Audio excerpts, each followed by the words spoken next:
Oh, I think it's live. Oh, let's go. Okay, that's Slay. Let me just send out the invite link. Okay. Um, Pardon. If anyone's joining right now, we're just getting stuff set up a little bit. Let me go to the chat. Embed chat.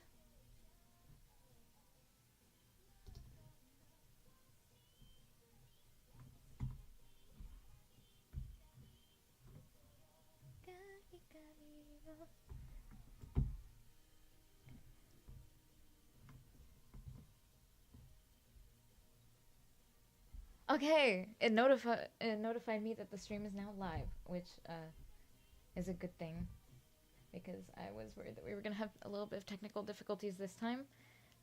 Let me see if I can find where the chat settings are. Oh, I see chat now. Hello. Hello to all of our viewers.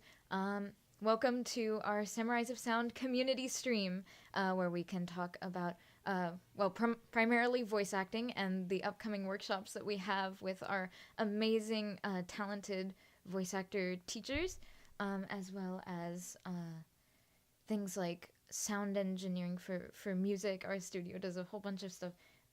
Oh, there's a new viewer. Hello, new viewer. Let me see if I can see you in chat. Let me get the Twitch link up.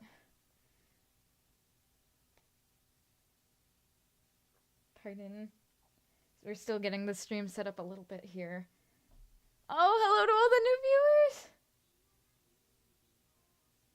I don't know if you can hear it. I have a playlist going on very quietly in the background to provide some background noise for this, except for the fact that I don't want it to be too prevalent because we could get some copyright strikes. That has happened before, and then the stream is taken down.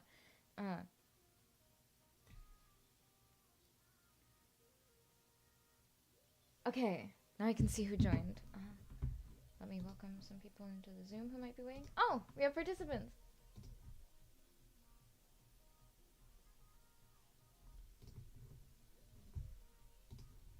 Hello. Let me turn my video on. Hello. Hi. It's so nice to see you.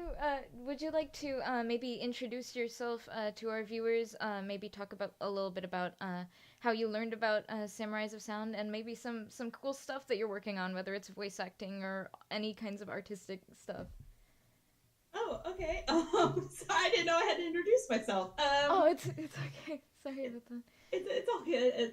Um, so hi, my name's Kaylee, and I actually took some workshops with Strawberry Hill many years ago, and kind of stayed up to date with them for a while, especially when I got my full time job. I'm a copywriter for a radio station, but because of my acting background and some of the uh, amateur voiceover stuff I was doing for like YouTube series and stuff like that. Oh wow. My boss was like, "So you know your way around a microphone?" I said, "Yeah," and so I can voice the commercials if I'm asked to, and if they think my voice would match that particular business, like our small town museum. I'm actually the main voice for them, so that's like Oh, really that's cool. amazing. Yeah, so I love getting to do that. It's so much fun, and I get to do character voices for some of our like on air programs, like Halloween and Christmas and stuff. So Oh, that's that's like great. yeah. So I keep asking if I can have clips because I kind of want those clips for portfolio reasons. Yeah. Um, but this is like my first community hub. And in terms of voice acting, um, I'm trying to branch out and be a little more professional. Like I've recently created a Blue Sky that's mainly to try to network a little bit, find some casting calls and stuff like that. I guess like one project that I'm a part of that like I was so happy to be a part of because it's like a dream come true is I'm a NPC character in the indie game Glide the Dragon. Oh, that's amazing. I play Vatila, this little water dragon, and when I found out I got casted in that, I was actually at my job when I found out, and I was like, I can't freak out about this because I'm at work. But I was like so excited to be a part of that. Yeah, that sounds amazing. I definitely I was really excited to hear you talk about the fact that you had been in some like more indie like animation related projects before because like that is an industry that is like definitely seeing a lot of popularity right now, and I'm so thankful for like all of the creators that are getting their work out there, even if it's not through like a big company or something. And yeah, we know a lot of our voice actors are participating in things like that. Um, That because that's because when I wanted to get back into voice acting, it was something I was always interested in high school. But when I really decided to kind of sit down and be like, let's actually buy a microphone and like give it a try was actually during the pandemic when I was in yeah. grad school, and two like little indie YouTube series that I got casted in, I literally recorded off of voice memos on my phone Oh yeah. I and used to sent do the those same in. thing. Yeah, sent those in and got casted. Sadly, both of them have since been discontinued. They like one of them shut down after one episode because it was a little too much. The creator Oh burned herself out. But I still got to be like in the prologue episode of that series, and then the yeah. other one, same thing. The creator got burned out, but I got to help bring this character to life, and she's now migrating to tell the story in a different art form. So the story Oh, is still going to get told just in a different light. that's Um, amazing. but I love that out of all the characters, like I actually really loved that character in particular because I got to be a little bit sassy, but also timid and scared and all this stuff because I got to play this little lynx. It was a little lynx character named Lilith in a Oh. series called The Shadow Marked. And at first, when I auditioned, I was like, "Oh wow, this is gonna be so fun!" And then when I had my first like episode appearance, I was like, "Oh wow, this is literally me if I was a wild cat. This character was literally just my own personality if I was just a wild cat." Yeah, connecting to those characters in that way and finding the like the ways that you can tell your story through them and the things that you know those characters can teach you about yourself as well. Or it's always really fun to be able to voice those. Um, Mm-hmm. oh, by the way, for our viewers over on Twitch and YouTube or wherever you're seeing this, let me know if you can see the other people in the Zoom because I have been seeing that we might be having some trouble with the screen sharing currently, but we'll be sure to get that fixing if that is a problem. Okay. So next up, I think is Andrew. Would you like to maybe introduce yourself and some of the fun projects you're working on, whether it be voice acting, any other kind of art, that sort of thing? Sure. Hi, my name's Andrew T-By, and I'm currently a voice actor in training with Strawberry Hill Studios. And I just became a black belt member 2 months ago. Oh wow! Yeah, thank you so much for your support. hmm And what inspired me to become a voice actor because it all started when I first met Christina V at Phoenixville, Philly 4 years ago. And when I first met her, that's when I had that spark that I want to become a voice actor just like her. And here Yeah. I am right now. Yeah, having those voice actors that really inspire you is always Yeah, wonderful. she's very talented. Uh, next up I think is Vinny.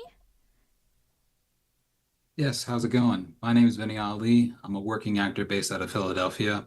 I'm part of a hip hop group called The Chosen Few, the Ooh. 144. I do voice work for them. I have a couple auditions lined up on the docket. I just joined Strawberry Hill Voiceover Samurai. I do Sean Ronnery on the role-playing game, Yes. which is a lot of fun. And it's what's it called? I got into acting because I followed a pretty girl to drama club, and I lost the Oh, girl and found the passion. And it was the only time of the day that my family would get together and actually, be a family unit when we watched movies and TV shows. And based on yeah. the way I look, I can only get so much work as a stage actor and a film actor. So I decided to get into more voice work. In 2020, I started my first podcast called Pulling Back the Curtain with Vinny Ali, Oh, a deep dive into the creative mind. You can find me on Spotify and YouTube. Just type in Pulling Back the Curtain with Vinny Ali. And I interview actors, writers, entrepreneurs to learn the secret of their sauce because I'm curious and I enjoy talking to people and learning what makes them successful, what brings them joy, what makes them tick. yeah. Well, so everybody who is on the who is watching, please definitely go check out that podcast. And also, thank you so much for always joining our role playing streams, even though I don't participate in them. I'm always super excited to watch them as well because they're really fun, and getting to see all of the voice actors like improv, like show their improvisation skills and also show their like collaboration, cooperation with each other. Yeah, it's a really fun watch for anybody I'll who definitely say though, like not this last episode, but the one before that, where we are captured by the Fae was one yeah. of the most fun I've had in a long time. Yeah, I'm glad to hear that. That one was really fun. Um, okay. So, yeah, it still seems like it's not showing. That's strange. Okay. Yeah, apologies to anyone watching this stream if that seems to be a problem. Um, as you can tell, this time, uh, Austin is unfortunately not here, even though I have his name displaying on the Zoom. I'm Scarlett. I work as a social media manager and like an intern for Strawberry Hill Music. I I have previously hosted some of these streams where I have gotten to rant about how much I am a fan of all of the things that our studio has done, especially in terms of Cowboy Bebop with Yoko Kanno's music and the seatbelts. Um, so, yeah, unfortunately, Austin was not able to be here today. So you can change the name if you want on Zoom. Let me see if I can do that in case of any confusion. Rename. Yeah, There so what we you do go. is there you find the three little bubbles and then Yes. not the bubbles, sorry. Da. Yeah, should be able to change it. Okay. Choose the three bubbles and hit rename. Uh. There Okay. you I go. think it worked. Okay. Yay. Let's go. Um. So, I did want to maybe talk a little bit about the upcoming workshops that will be going on in the studios soon. Um. Let me see if I can. Oh. Um. Can the application.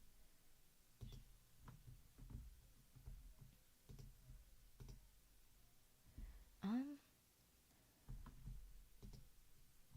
Are people on the Zoom meeting able to see the website with the voiceover workshops? Yeah. Yes. Okay, amazing. So the last workshop that we had, which was super fun, was a workshop on anime dubbing with Karen Strassman, who voices such wonderful characters as Rouge the Bat in Sonic the Hedgehog, Colin Statfield in Code Geass, tons of super fun stuff. But our workshop was focused on Bleach and a lot of the iconic like voice monologues and things from Bleach, and uh, for that, we were also going into like the like how to sync up like your voice to the lip syncing things that are like very specific to like dubbing works from other places that have like already had the animation done and like that sort of knowledge, which was very helpful.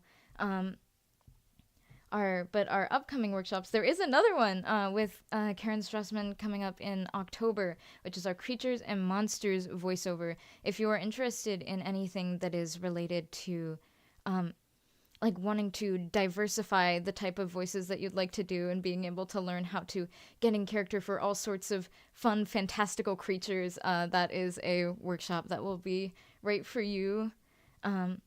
We also, I know that Kaylee was talking a little bit about like receiving videos to put in a portfolio. We have a workshop about making things like portfolios and demo reels on August 27th with Austin Coffey, who is the person that wasn't able to be here today. He's an incredible sound engineer, and he does all sorts of wonderful composing and songwriting things and things like that. So you will get to work on your demo reel and how to edit it in programs like Audacity, and be able to get tips on how to show your diverse range of voices and showcase what voices you are best at.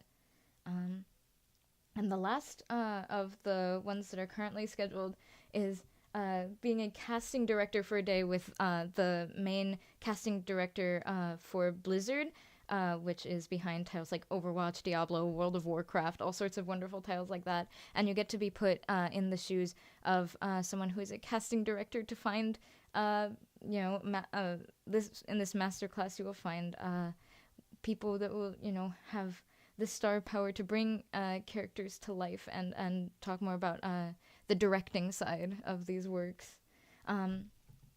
In terms of the demo reel stuff, also in our membership, let me see if I can navigate to that.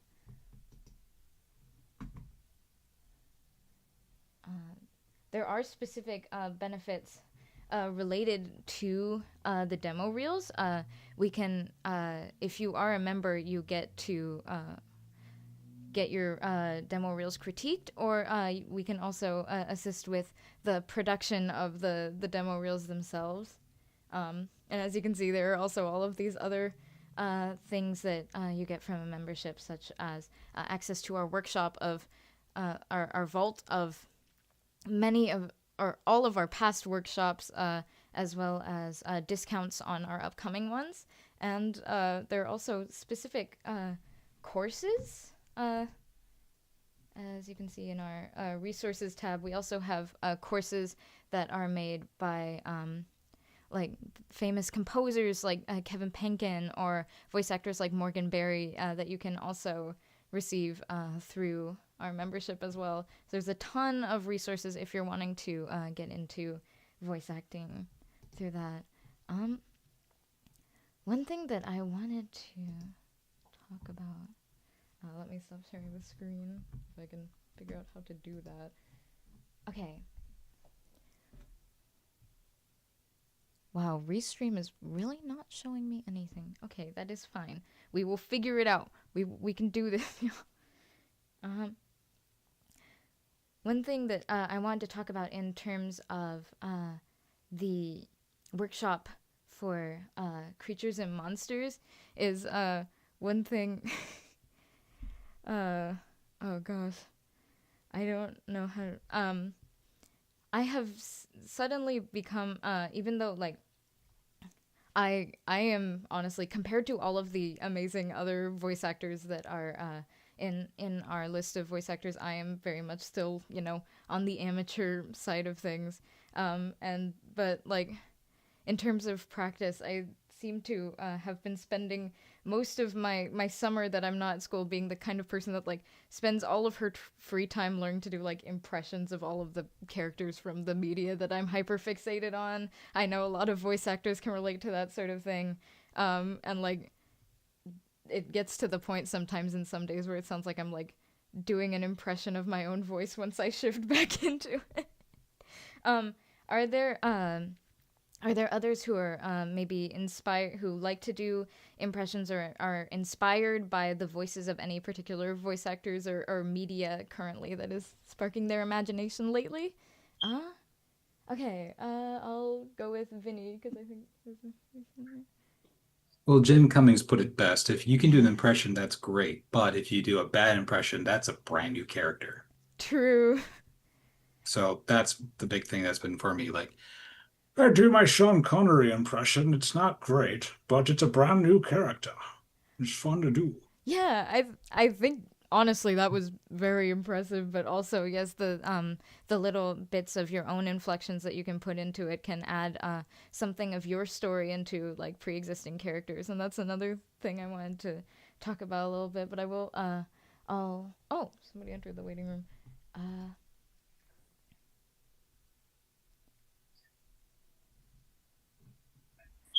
Hello JC. Oh, hey. Hi. Do you maybe want to introduce yourself to our audience? Just say your name, like a little bit about how you learned about Strawberry Hill Studio, and maybe some of the fun projects that you're working on right now, whether it be voice acting or music or any kind of art. Well, of course. My name is Giancarlos. You can call me JC.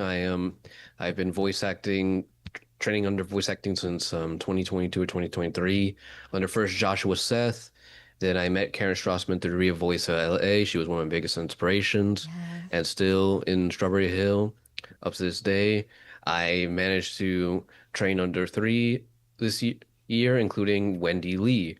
Yes. And right now I am And then right now, how to say is I am doing voice. Right now, I am doing a Byzantine choir as my progression helps, and then I am planning on being a translator in English and Spanish since the Philippines is learning Spanish again. So that way, I can help anime and other shows appeal to those countries. That way, it can encourage them to learn more languages against that way because of the tourism over there. So when there's Yeah. tourism, you have shows that help appeal. And the same thing goes for Vietnam with the French again. So that way, if you have shows that appeal to them, that way it will help out as well. Yeah, that's amazing. Seeing as someone who has been in the anime fandom ever since I was pretty little, like seeing the globalization of it over time and just how much the audience has grown to become something Mhm. that's like so internationally loved Mhm. is really amazing. By the way, is my audio cutting out? I'm worried about because like it keeps saying that it's only flashing green sometimes. I think that Your might just audio be is for the fine. visuals. Oh, your audio is fine.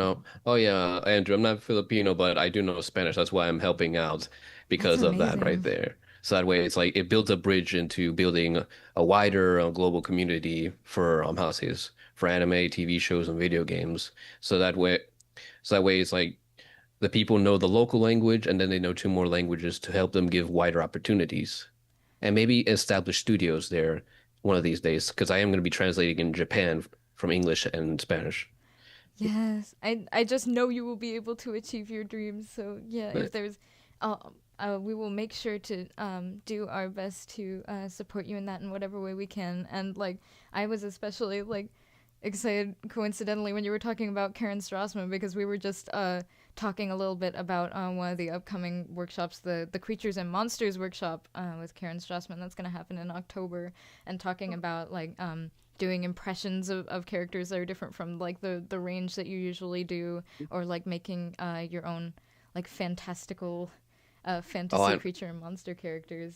I think there were some people who raised their hand to talk a little bit more about that. oh yeah, go ahead. Kaylee, And hello again, Kaylee. Hello, Hello. it's good to see you again. Good to see you as well. Back in my studio, but it's like not in the road. But yeah, like to go off of that, because I guess where I discovered like my love for like wanting to do voices was actually through, and this is gonna sound like so niche because it's such like a little niche fandom. Was actually through the Nancy Drew PC games that were created Oh by Her wow. Interactive. Because somebody who I did take a workshop with through Strawberry Hill, and at the time when I signed up for it, I didn't know it was her, was Lonnie Manella, who is the voice of Nancy Drew from Wow. games 1 to 32. And I didn't know at the time when I signed up for it. I just saw like, oh, like she did the clickers and The Last of Us and stuff. And it was a workshop on pitch, like how to find like your highest voice that you can do and your lowest voice that you can do. Because at the time, like I was playing around with like doing this like kind of young adolescent voice in a way, and Like I the was like, shonen oh anime voice. yeah, like so I was like, oh, this will probably help me a little. And then I think I like told a friend to like let them know like, hey, I'm going to be in this workshop on this day. It's with this voice actor. And when I said the name, she was like, oh my God, I loved her in Nancy Drew. And I was like, I what? was like, what? So then that's when I realized, oh my God, like I am literally about to take a workshop with the person that I like copied a lot as a kid. And I then found out that not only was she Nancy, but she was like all of these random character voices in the games, including a parrot named Lulu, who I Oh, copied a lot. And so when I was in the workshop with her, I actually got to do my Lulu impression because one of oh, the that's scripts was like a amazing. parrot. So I was like, "Rah, who's a pretty bird? Who's a pretty bird?" Like she was like, "Oh my Yeah. gosh, this is like really good." But that's the person I was copying a lot from like 10 years old to now was like Lonnie Manella. Yeah, one of the things that I've really admired about taking these workshops is like being able to like also like show your gratitude and give back to the the creators that inspired you, and then they in turn inspire you to create your own characters that will inspire others, and it creates this whole cycle. And seeing like our aspiring voice actors go on to inspire other people as well is it's always really amazing, and it really warms my heart. um It does. yeah, I think oh, Andrew has a hand raised.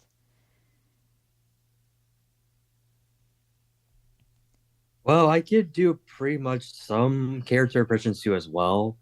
Like I can do Stitch, like this, like Ohana means family. Yeah. Family means nobody gets left behind or forgotten. Oh, excuse me for my language, but me now, Krista. Oh my gosh, that's perfect. Yeah, I've been paying attention how Chris Sanders does the voice of Stitch, because when I was a kid, I was like a huge fan of Stitch, and I was trying to mimic how Chris Sanders does the impression. So it took me a while, but I nailed it. Yeah. And Oh, I can do like the Godfather, or like Elvis Presley. A one, a two, a one, two, three, four, a three, a four. Yeah, baby. oh, it looks like JC commented that one of the voice actors that they were able to meet was Ben Diskin, and I coincidentally I went to the Fanime convention recently, and Mm. I was also Ben Diskin was a guest there, and I Wait, was you were at how to say this? You were at Jacksonville? oh I was at the Fanime that was in San Jose, which is like closer to where our studio is actually located Oh, a I was little about to say bit. because it's like I met Ben Diskin and he was explaining how he did his voice for Stitch and he sounded exactly like the movie version. And I told him I appreciated Stitch, which was a sequel by Madhouse Studio. And honestly, I feel like if it would have gotten better commercial success, I would have felt like it would have been better received. I mean, I still like the show. Oh, was Wait, that is it the the one from Stitch and I, or something? Stitch from Madhouse Studio. Oh, that one. Yeah, Yeah, I I heard. remember there was a Stitch anime that I think people were talking about at one Yeah, there point. was Is that the like one? two ones like from China and one from Japan. Yeah. Yeah. Yeah. When I my random Ben Diskin interesting factoid is that I am someone who has always been a huge fan of the Muppets and anything from the Jim Henson Company, and Dibs. apparently I had learned that Ben Diskin in the newest reboot of Muppet Babies voiced Gonzo, and Gonzo is my favorite Muppet. So finding out that like a voice actor that I already admired was like carrying Mhm. on the legacy of that character in that way was really fun. Mhm. Fun fact, did you know that Cookie Monster and Master Yoda share the same voice? Oh, Frank Oz, That's right? true. Yes. Yeah, I heard of him. Yeah, he's very good Yeah, he's Close friend. incredibly Yeah. skilled. and very close friend of him. Yeah. And then it's like I know that Thomas Kane also did him as well. He did a very good Frank Oz impersonation, but it's like he couldn't continue because of a stroke that happened, which is like, Oh. and that's understandable. Like I saw Steve Bloom host him one time, and it was like, I'm Yeah. glad he's doing Steve fine. So someone else is taking care of being Cookie Monster, Fozzie Bear, and Oscar the Grouch, and Mhm. Yeah. etc. Yeah, because I guess one of my like Ben Diskin facts is that I met him, I want to say 2 or 3 years ago at a small convention in Texas that he came at. And me and my friend who went only at the time knew him as Sai from Naruto. Oh. And who's like one of my top 5 favorite characters from the Naruto Nice. series. I have a soft spot for Sai. And Mhm. when we walked up there though, like to meet him, me and my friend were looking at his table because he was meeting another guest at the time. So we were just like looking at his table at all these characters that he voiced. And we looked over and my friend like nudged me and he goes, "You didn't tell me that he was in Codename Kids Next Door, that he was number Yes. 1 and 2." Oh, And I yeah. went, Yeah. and I got whiplash from like how fast I turned around. Like, what are you talking about? Because that was like my favorite show growing up on Cartoon Mhm. Network. And when I asked him about it, he was like, "Oh yeah, no, that was me." And I ran home and dug out of me and my sister's old DVD chest the first ever DVD they ever released of that show. It was like Oh, the wow. first 10 episodes in a cardboard case, and I took it back to the con and had him sign it because I was like, "You don't understand how much this show means to me," but absolute sweetheart. Mhm. And then my friend spent the rest of the day of the con like looking up everything else that he is in because that was just a shock to us. And we found out he was like in all of this stuff. And And JoJo's Um, Bizarre Adventure. yeah, like Yes. all of these shows. And I Easy was like, Mine, and yeah. yeah, like I was like, The that's Beastars. talent. Mm. Mhm. Yeah, it's like, and I Yeah. don't know. He was the voice of number 1 and number 2. And then I remember I told him I used to think that Caesar Zeppeli was voiced by Richard Horvitz, but then I realized it's just that Bryce Papenbrook just sounds like him when he yells. Oh. Because then You're it's like kind of that would right. because then it's like it would have been a perfect way to analyze him and Billy together. Oh, yeah. I Oh see. yeah. So what about Vinny? He looks tired. How are you, Vinny, doing? Oh. Don't mind me. I just worked the nice 9 to 5 jobs, and just cup of Joe just kind of wore off on me. It's 8:30 my time. Yeah. Yeah, I mean it could be worse. You could be sleeping on the couch. Oh Oh. no, I've done that. Been there, been through Airbnbs because my credit score was so low. Mm. So all good though. I'm happy with my place. I'm just not really sure what to add because I'm a little older than you guys. So like you're Yeah. kind of in my range of cartoons I grew up with, but kind of not. I'm a Oh. little more earlier 90s. I mean, I watched all through the 80s, all through the 90s and 2000s, of course. I'm a huge nerd when it comes to like DC animation and such. And I Nice. just like to listen to you guys. Like I met Kevin Conroy one Oh, time, really?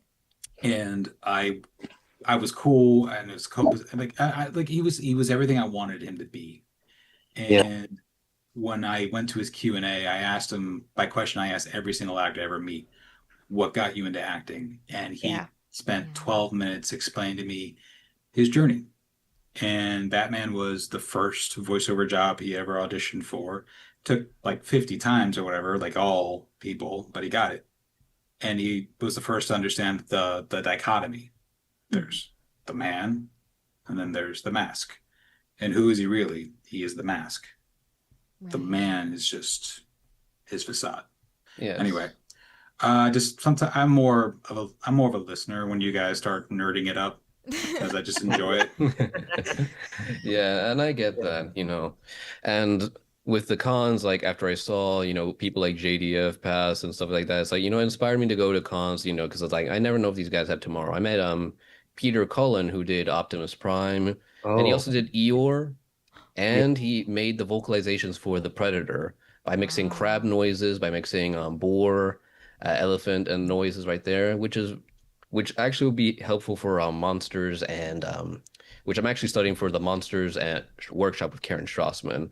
The nickname that I give Karen is the only Karen that matters because of how she because of how say she has helped me with my potential, my classes, and then realizing that one of her roles in Bleach, which is Momo and Soifon, resonated with me a Yeah. lot. So it's like that's what earned her that name right there, the only Karen that matters. The only care. I got a question for you guys, just in general. Like, we've talked a lot about going to cons and everything. Like, do you Yeah. think that you would want to be known for one voice that you go to cons for? Is Um, that something you would want to have, or would you rather keep the anonymity and only be like I known by the mean, right people? pretty much, but yeah, Only one way to find out because it's yeah, like I'm not there yet, so only yeah. one way to find out. Because we're all voice actors in training, so we're just trying to reach up to the goal to become actual voice actors. So Dude, we are voice actors. We are Just voice because we're actors. Yeah. not paid doesn't mean we're not voice Mm. actors. If Mhm. you're doing the business, even Mm. if you're doing community theater, you are an actor. Whether you're paid or not is up to the universe. Okay. Amen. That's the thing. And we have to stop this whole I was called out on this whole aspiring actor. No, no, Right. dog, you're an actor. Oh. Aspiring nothing. You do the thing, you are the thing. Mhm. And that's something you got to get out of your system if you want to get anywhere. Because who the hell's going to take you seriously if you're like, I'm training? No, you are. If you are doing work, you are what you are working on. Hmm. Yeah. Okay. I'm a full on nerd right now. Yeah, I it's made a okay. vision Yeah. board. Made Oh. a vision board, Wow. and on the top of it, I have Steve Bloom. Heck yeah. Yeah. Steve Bloom Yeah. says, Yeah. I suppose the biggest thing I learned is that I'm in it for the right reasons. I love my job as much now as when I first began. I still feel fully invested in every audition, every job, large or small, every appearance, every meeting with every fan. Hmm. Mm-hmm. That's why we do this. Exactly. We Yeah. do this because we enjoy the work and we are voice actors. I mean, I Yep. always say I work all the time, but I'm not paid a lot. But I'm still an actor, period. Yeah. Oh yeah. Oh yeah. Words. Very good. Anyway, Just Yeah, having the yeah, 'cause- courage to take the first step and do what you love, even that in itself is important, and you should take pride in that, and you know, be think of Yeah. yourself as a voice actor just for that. Yeah. You know, and I definitely think like one of the things I took to heart when I wanted to start kind of taking this seriously was when I did like a little mini workshop at a con with John Swayze, who I know does a lot of voices in anime. Like I know him as Undertaker from Black Butler. A lot of people know him as Crocodile in One Piece, and like the community theater in my town. I actually saw his daughter recently perform at this local community theater that I'm at. She was in a production a few months back. I did like a mini workshop with him, and something that he said to all of us that were there and like participating was that he said something that he kind of says is, if you don't look stupid doing it, then you're not having fun. Yeah. Mhm. And facts, yeah, facts. yeah. So he was like, if you walk into the booth and you just stand there, say your lines, and then leave and collect the paycheck, you're not having fun. He goes, have fun with it. And he basically was like, do you know how many funny faces I make in the booth to try to get into character? And I was imagining was like, oh yeah, like for a lot of these probably real serious characters, I could see him like making the faces to do the voice and like having fun with it.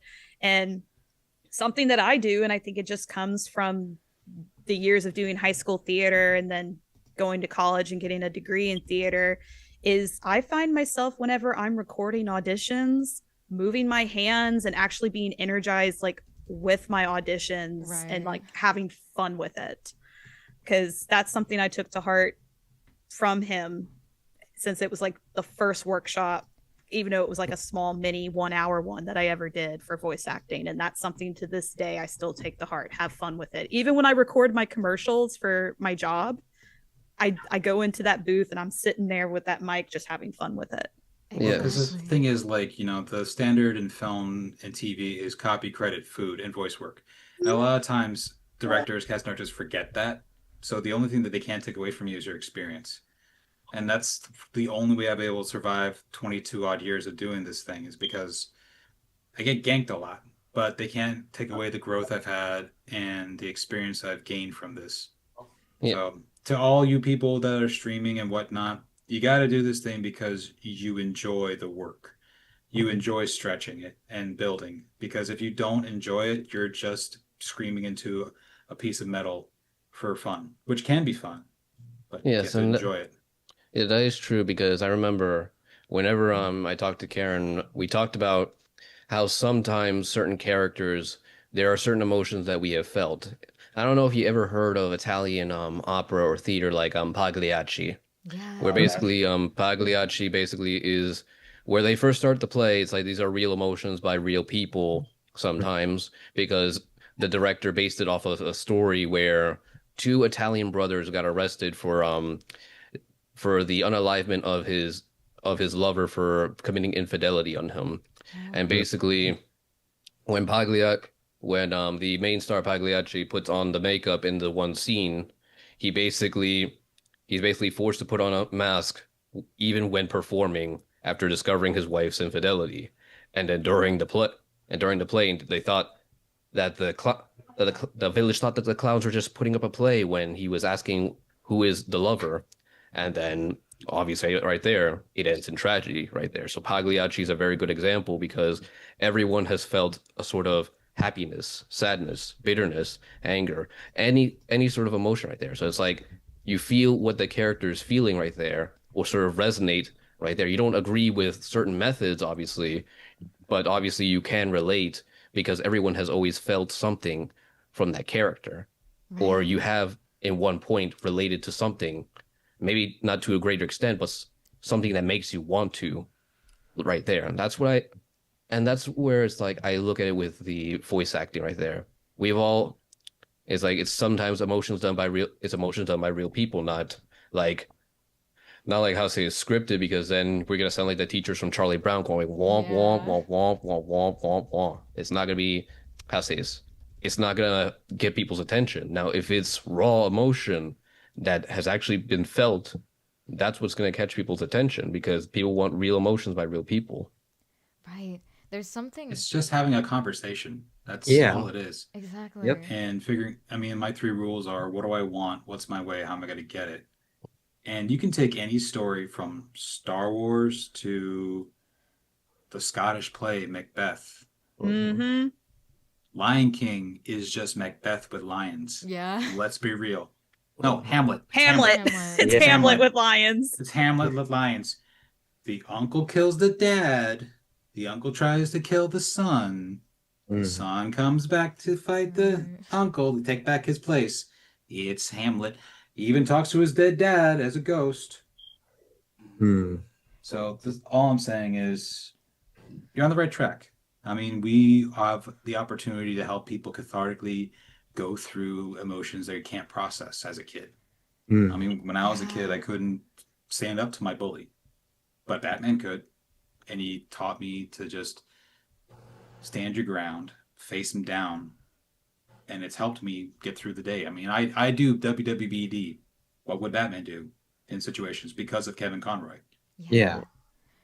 And I want to be a part of that. I mean, I've been reading Rob Paulson's book, and he is really big into humanitarian, like being human. He has this wonderful TED Talk, if you get a chance to watch it, where he talks to Don Cherry, one of the greatest hockey players of Canadian lore. And Don Cherry's like got a line around the corner, and this one guy's like, "I'm so sorry about this." He's like, "No, I've worked too hard for this privilege. I've worked too hard for this privilege so I can provide this for you." And to me, that's like the ultimate. I don't care if I'm ever De Niro, Pacino, Paulson famous, but if I can help one person come out of their shell and feel seen and heard, that's a win. Yeah. That's a win. Exactly. Anyway, that's my soapbox. Yeah, thank you so much for that. It was one thing that I'm, of course, because I'm also kind of nervous, but just because I'm not sure exactly how to word this, but there's something just very empathetic about like the kind of storytelling that you do as a voice actor, because you get these characters that are sometimes like, you know, they're from all of these fantastical places and all of these sorts of fantastical beings, and like you know, it seems a lot of times even like that they have completely different personalities from the one that you have in real life, and you might not on the surface think that there is something to relate to in that character, but like when you look deep down into the story and you find that there are these like universal feelings there, I guess, that resonate with you, it's always like very powerful to be able to tell that story and maybe to like inspire other people. And also like even from in characters that are that you think at first are so different from you, you can like bring bits of yourself and your own experiences into it, and that's what like makes it so powerful.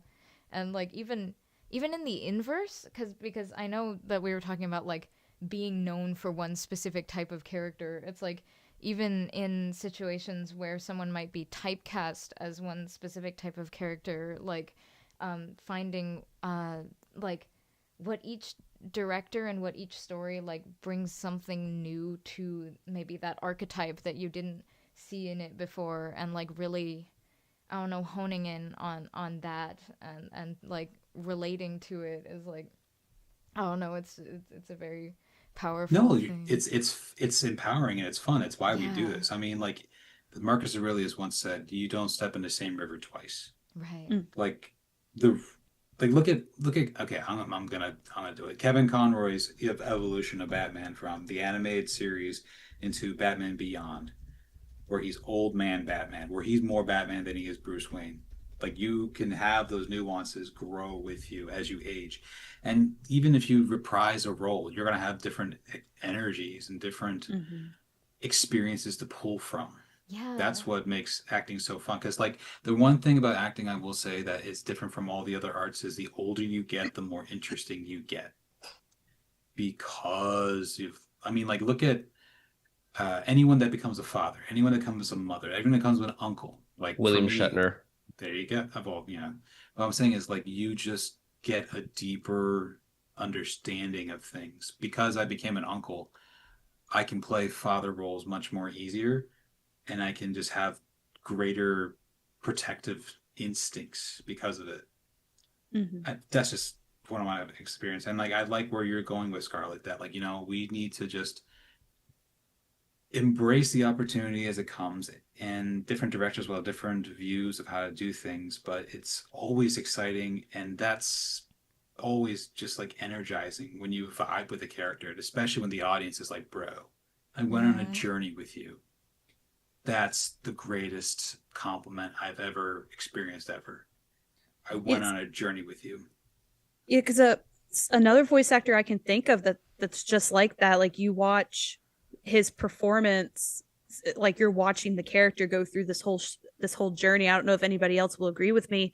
Is Dante Bosco as Dante Zuko? Bosco, I met him. Dante Bosco Fucking as G. I Zuko. love that guy. Yeah. Have you read his book? His No, book I is need phenomenal. to. I met him it's this 90 past pages. February, and he told me about it. And I was like, I need to read that then, man.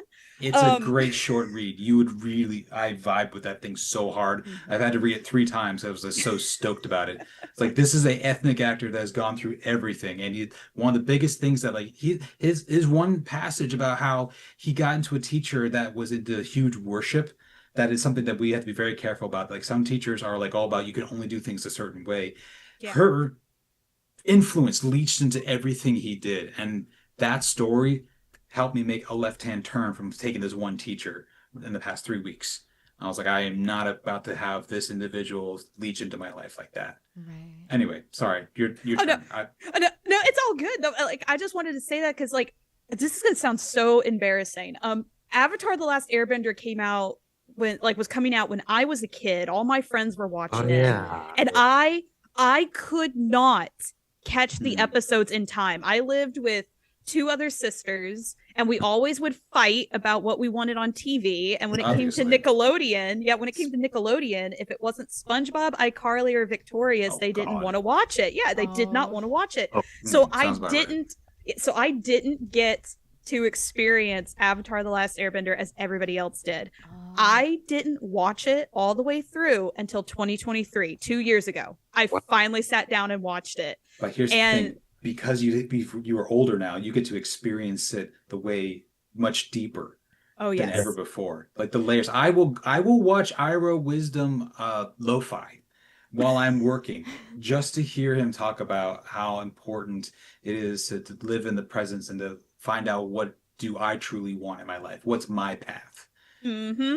Because, like, I tell you, my path has been crazy, but like I'm sure your path has been crazy with being a lynx, and your path's been great. Everyone's path is different, and it's all about just figuring out what you're willing to do for it. And I listen to Iroh. I admit it. I listen to Mako tell me how to live my life on the daily. Exactly.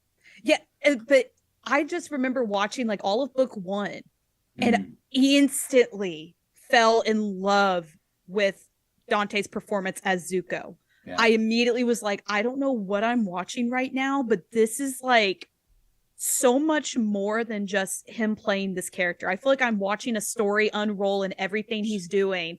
And then from book 2 to book 3, I just was blown away with it. And I just remember texting one of my friends because I told him, hey, I'm finally watching Avatar.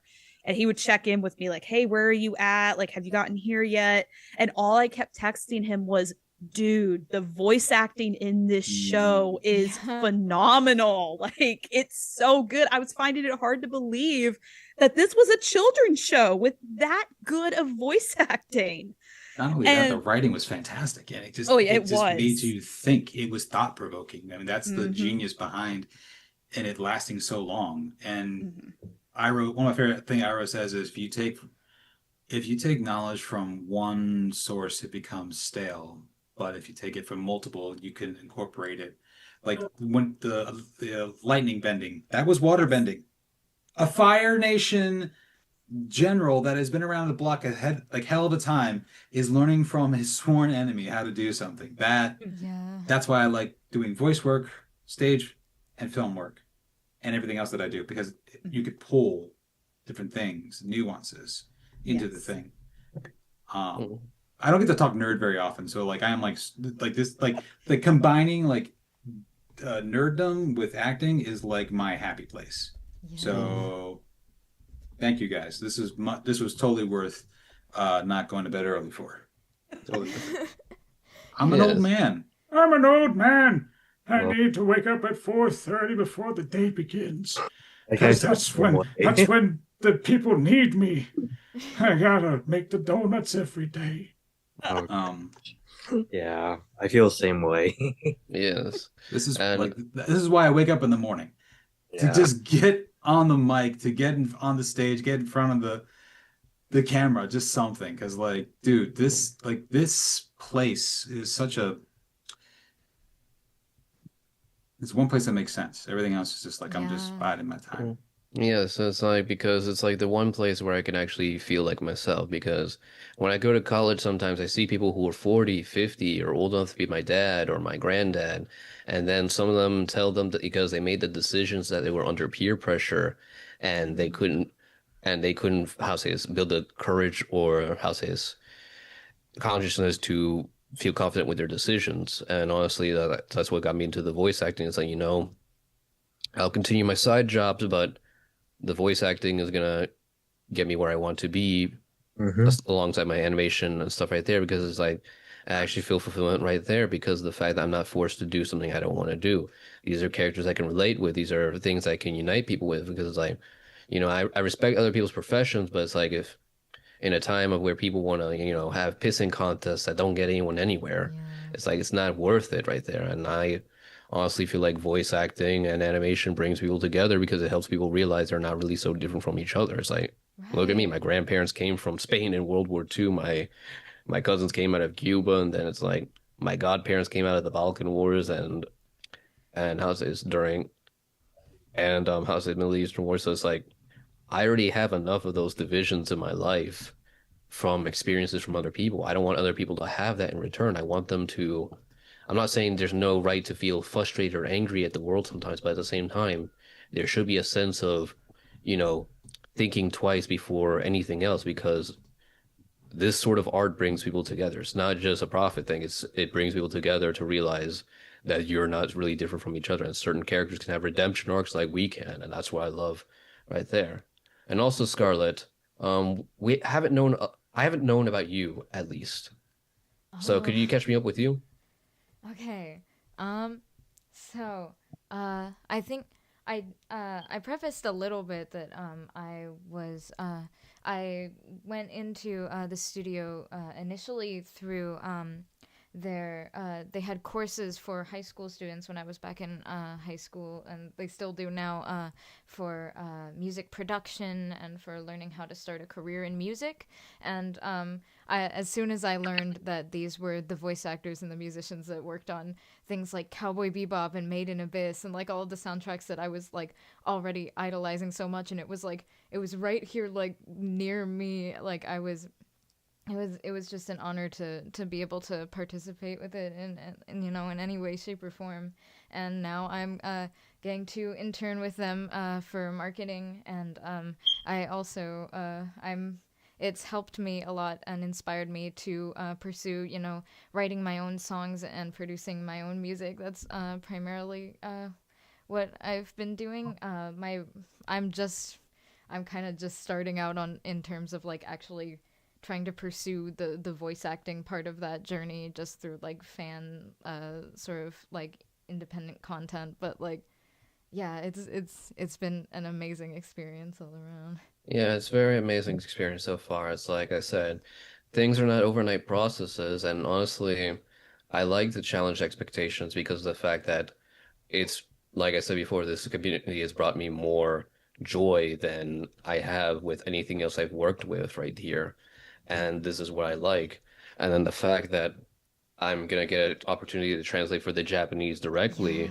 is a very big deal for me because of the fact that, you know, it's not only a place where I can, you know, it's not only a place where I can have cleanse of mind for my voice acting, but it's also where I can finish my education and also show my true purpose as well. And that's why I say right there, never feel forced to do anything you don't want to do in society because then you don't want to be a bitter old man at the Right. end of the day. That didn't get a And that's chance what to it do is. something that Mhm. you love. Yeah, because then there's people, it's like, and when I saw that going to college, is I saw people who are almost old, like grandpa age, and then it's like it's like they almost keep telling me like never do anything you don't want to do in life because that's what they did.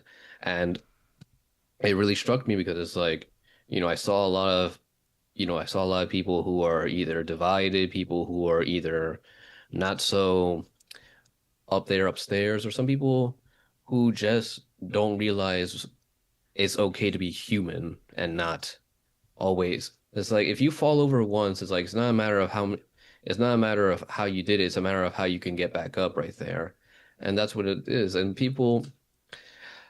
that's the thing with the voice acting industry. It's like with Karen, like she relates to a lot of things that I have in my life, you know. She, you know, similar struggles, like similar doubts, similar people like that. And that's where I resonate with her a lot because it's someone who walks the shoes that I can walk, someone who I can look to as an inspiration when, you know, doubt gets in my way. That's what I love about, you know, when I got into Strawberry Hill. Like, you know, Joshua Seth, I'm thankful he introduced me, but it's like, you know, it's like when seeing Karen's characters like Momo or Soifon, it's like I knew there was something deeper right there because she portrays that character as if she felt this before, and that's what I love about Karen right there. And it's like, and that's why I'm happy to help Strawberry Hill Studio. Yeah, thank you so much to everyone who is supporting our studio and going on this voice acting journey and making those first steps, because like I don't know if this is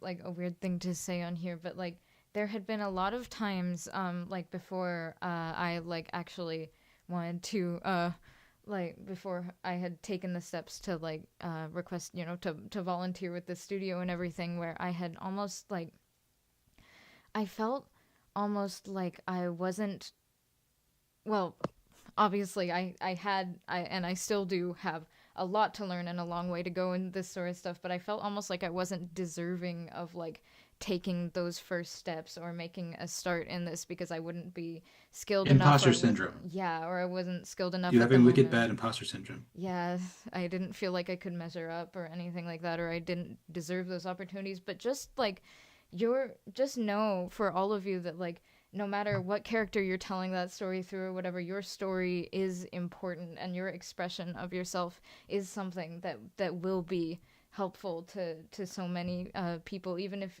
just like one person is moved by that story. Like your story is valuable and important, and just like as I said before, just taking the first step to like, no matter whether it's through like fan content or like doing impressions on YouTube or anything like that, like just sharing your voice in any form like that, you are deserving, and you are loved, you know.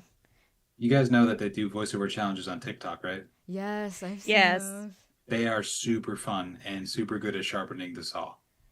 There are a lot of like projects also that I've seen start on TikTok, like in terms of like, we were talking about theater stuff, and I was reminded of like, you know, things like Epic the Musical, where they auditioned Yeah. people over TikTok, and like finding Yeah. those communities through social media has increasingly become a larger thing. So even Has Been because- Hotel. I mean, look at Has Been Exactly, Hotel. yeah. Oh yeah, Like- Has Been Hotel was a big one.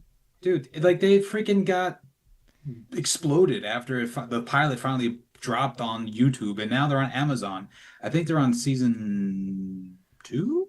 They're Season working on 2, yeah, season 2 is supposed to come out, but then like they dropped like a major announcement where they got greenlit for like, I think, a season 3, and then Yep. Hell of a Boss was Boss. going to get moved to Prime as well, so Yeah. episodes were going to come out more of Hell of a Boss as well. So when I heard all of that, I was like, this was a small little indie project that got kickstarted and it got moved to here. I said, that's a pretty big thing. And now a lot of projects are trying to be that. Yeah. Like they want to be the next Has Been Hotel. That plushie is very And- cool, by the way. It's all theater. I mean, like the what's really fun. I was just having this conversation about Has Been Hotel like an hour ago. It's super violent, super raunchy, super theater. Not Yeah. for And it's kids. got Broadway It's so singers, theater kid. but Mhm. it's a theater kid's. It's what if a theater kid had money. That's essentially what it is. Because when you have all the big spectacle stuff, but then you strip away to where Angel just breaks down Yeah. of why Yeah. he is the way he is to Husk. That's where that's the whole crux of the whole story comes from. It's about relationships. Look at Hell of a Boss. I mean, Blitzo is just dying to be loved. He's Yes. dying to have someone appreciate him, and he treats everyone like crap because he needs them to prove that he's actually worth it. So he pushes and Yeah. pushes and pushes to see who will actually stay with him. That's the genius behind VisiPop and A24. They're finding human stories in the most ridiculous, fantastical settings. Yes. I mean, that's the beauty of theater. That's the beauty of film. You can take every story is just two kids having a conversation in a sandbox. Sometimes it's in space. Sometimes Right. it's in a living room. Sometimes it's in the ocean. Sometimes it doesn't matter. It could be a monster and a human. It could be two monsters that have limitations of how they communicate and the way they interpret things. But that's all it is. And that's what the beauty of doing Strawberry Hill Voiceover Samurai is. The D&D workshops for me is fun, is because you get a chance to tell the story. You get to have your secrets slowly be revealed, and it's like it's the best type of stories, in my opinion, are when it unfolds. You don't know what's going to happen next. The Trey Parker and Matt Stone said it best. This happens because this happens, but this happens, therefore this happens, but this happens because this happens. It's not and then and then and then. No, it's because or but. That's what I love about good storytelling. And Strawberry Hill Voiceovers, Voices and Choices gives people the opportunity to do that, which is fun because I never know what I'm going to walk into. Like, we don't even know who's going to be in the campaign until the thing shows up. And we don't even know who, and that's the joy of it. It's the unknown. And I think that when you as an actor are willing to go into the unknown, it makes you stronger as a person. And that encourages the audience to say, hey, if this guy can do this, then I can do this. Yeah. That's You the know. thing. Like, that's why Yeah. I know. I mean, at the end of the day, we're just conversating in different skins. Right. And you can make it as esoteric and as deep as you want. Go for it. Yeah. Go for it. If that brings you joy. But for me, I just enjoy the fact that, like, we get to put into practice what we've been working on. And I like the when the D&D thing comes up every month, I am giddy like a schoolgirl. I race home from work every single day so that I am ready, I'm primed, I got my coffee, I got my notes, I got my uh metal dice. I'm ready to just lock and load and see what happens next. And I'm such a nerd. I listen to Tales from the Stinky Dragon, which is a podcast that follows a campaign of people playing D&D from Rooster Teeth. So Oh. they're very good voice actors and very good storytellers to kind of get the idea of like how D&D works, the mechanics and stuff. Mhm. Yeah, what were we talking about again? I got a little we, sidetracked. we went from talking about like good storytelling, like bringing up like Has Been Hotel Yes. and like all the good storytelling, but because Yes. I was about to throw in there like because something that I was like a huge like advocate for, still kind of am, just because I know like a lot of people have different views. Video games, since that can be a way into bringing yes. like voice acting. Come on, son. That has evolved so much. It's It like has. Arkham Asylum. I mean, look how much mocap they did for that. That was that was a huge. lot. Yeah, but because like a lot of the games I have seen come out in the past 5 to 10 years, I have been like, my first video game was Spyro the Dragon, and I hold that near and dear to my heart. That's how old I'm showing my age here. Like, that's your first game? That was my first shut game. your front door. My first game was Nintendo NES Super Mario Brothers Duck Hunt. Okay. Yeah, that was my first game. Tetris That was my first game. Oh. But to see the games that have come out in the past 5 to 10 years, to have some of the most beautiful storytelling I have ever seen in my life, because I'll get to the one I wanted to bring up, but because like my favorite game of all time is Final Fantasy 15. And the reason I love that game so much is I picked up that game after my first year of college. I was in a rut. I was like questioning, am I on the right path in life? Am I just doing this because I want to do it and I'm not listening to everybody around me telling me you should go to college for this, you should go to college for that, you're wasting your skills going for this degree? I sat down, I played this game, I went on this journey with these characters, and at the very end, I really took a lot of what these characters said to heart, especially accept the consequences and never look back. And I live by that to this day. So I tell people that game literally saved my life, because after I finished it, I just ignored what the universe was telling me and I stayed on the path I already set for myself. I went and got my bachelor's in performance studies, then went on to do grad school because I was scouted. I wasn't even planning to do grad school. My school scouted me and gave me the offer, and I took it. And yeah, I took it and then went and got my master's and just lived by that for the rest of my life. And then like I got to see and then play a game. Like, I don't play D&D. It's something that I tried to get into, wasn't my cup of tea, but this game has kind of tried to make me come back to it, and that was Baldur's Gate 3. Oh, like, God. I remember sitting there playing that game. I knew nothing about this game, just the characters. Like, I knew Astarion, I knew Shadowheart, Halsin, like I knew about some of it. I didn't know what the plot was. I didn't know the backstory of these characters. I didn't know anything. And when I sat down and started playing and I was learning all of this stuff about these characters, I was like, this is some good storytelling. This is like TV show style storytelling. You came in the golden age of TV. There was a whole 15-20 year span where TV shows just served a purpose. But when like the writer's strike happened, that's when we got our Breaking Bad, Sopranos, Boardwalk Empire. All the shows on USA Network, I will argue, were bangers. From like that's the thing. And anyway, I just yeah, dude, Baldur's Gate. The cast of Baldur's, I watched them at a panel once talk about their path. They're like, I never expected I would be covered in balls and wearing gray spandex. I thought I was just gonna do stage and film, but they ended up there. That's the beauty about this art. You never know where it's gonna take you.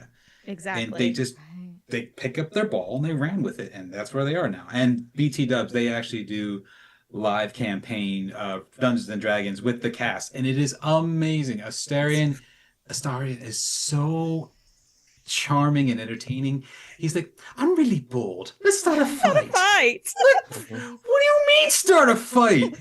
I'm up for this, but can I just have one drink? So it was about you. And it was so just like satisfying to watch the joy as they're playing off each other in real time. I mean, like, that's the cool thing. Like, I'm so glad that David Austin Coffey does the whole voices and choices, because it is essentially voice actors. Like John Barenthal was taught how to play Dungeons and Dragons in a clip, and it was explained best. It's just the storytelling, collaborative storytelling.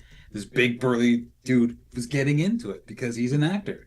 And when when you realize that this is just all training for it, it's exciting. It's exciting. Exactly. Sorry, but yeah, Baldur's Gate 3, banger, flat out banger.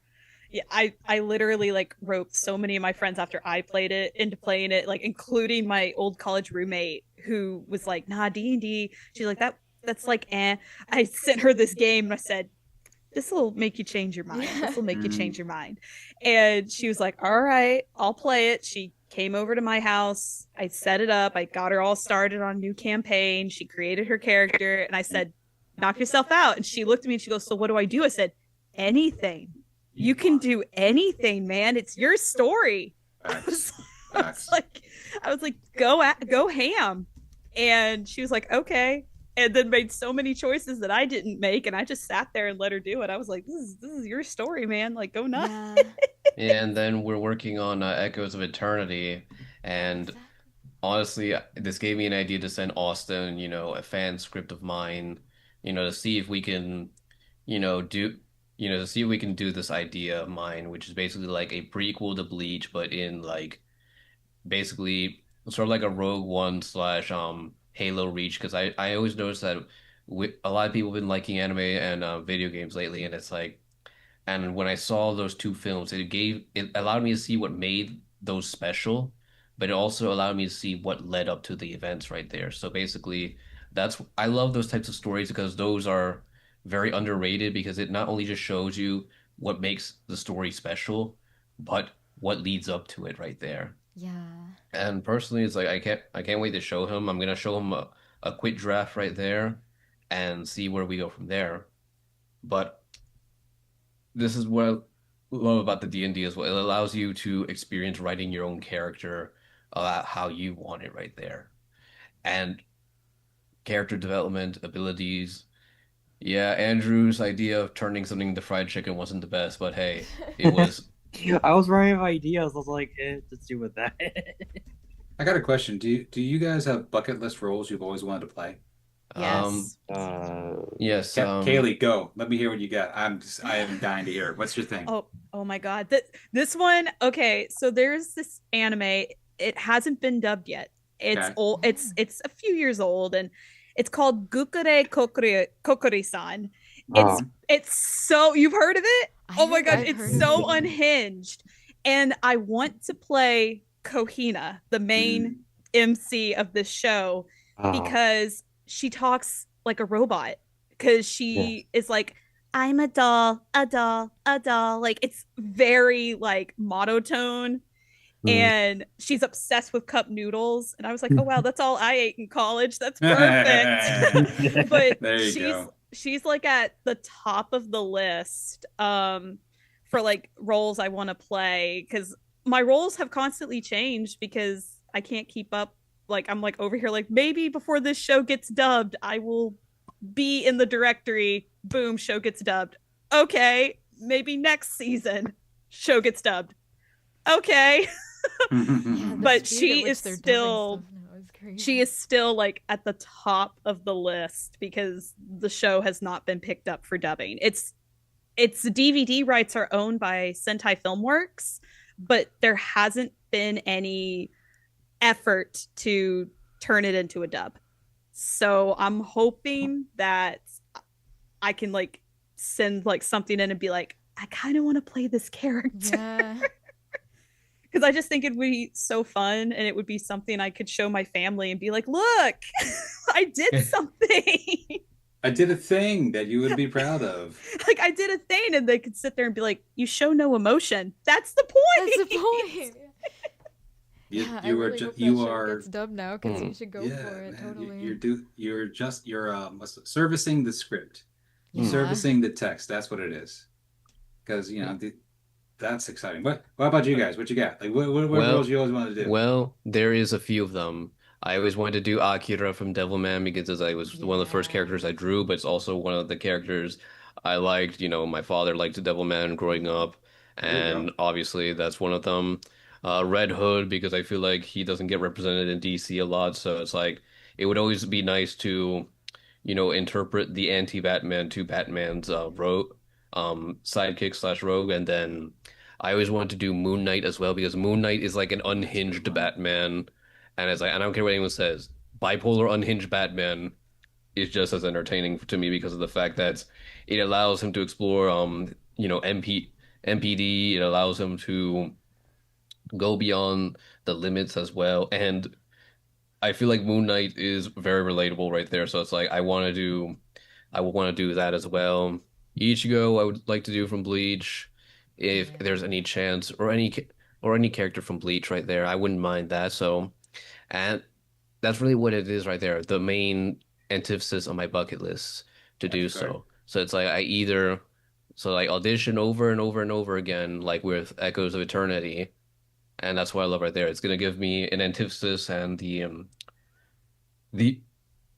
the necessities to basically do that in the future. But by the time hopefully by the time the strike is over, Warner Brothers can actually, fix themselves. But it's like I said before, I it's like I said before, either that or I do probably Mega Man or Mega Man X or Zero because like those are Nice. characters I would love to do in the future because I know they've had great voice actors before, but it's like if some of them don't reprise, it's like I would like to show what made them special to me as a child. Like, give my own take, but also remain loyal to their take as well. What about you, Scarlett? You got any bucket list roles you've wanted to try, wanted to explore? Um, one like it's kind of like I guess a specific type of role, but if I ever get to participate in anime dubs or things like that, I would love to be a part of either like an idol anime or a band anime or one of them that's like any idol from those that's like very tied to the music because like the thing that got me into anime and the thing that is now like taking me and allowing me to study abroad next spring semester in Japan for school was the fact that I've always been interested in like translating the lyrics because I was inspired by the music from these idols and these bands from these anime and I was はい、日本語ですか？まだ下手だけど頑張ります。はいはいはい、すごいすごい。わ、私は勉強in UCF Central Florida ですか？何年ぐらい勉強しましたか？うんふん、はいはい。はいはい、私の弟さん、弟さん勉強日本語、私は勉強、勉強、時はお酒ですか？ああ、偉いですね。実は、Your Japanese is pretty good. Thank you. 実は、高校に行きながら、マリン大学で、2年ぐらい日本語を勉強しました。そして今、UC バークレーで勉強しました。はいはい。let's see. Konnichiwa. Yeah. Andrew, what about you, buddy? What you got? What roles have you always wanted to play? Well, like for anime, mostly anime though. I like to do like comedian anime, or like if like one of those normal guy voices or something, like the main characters, or probably like video games or whatever.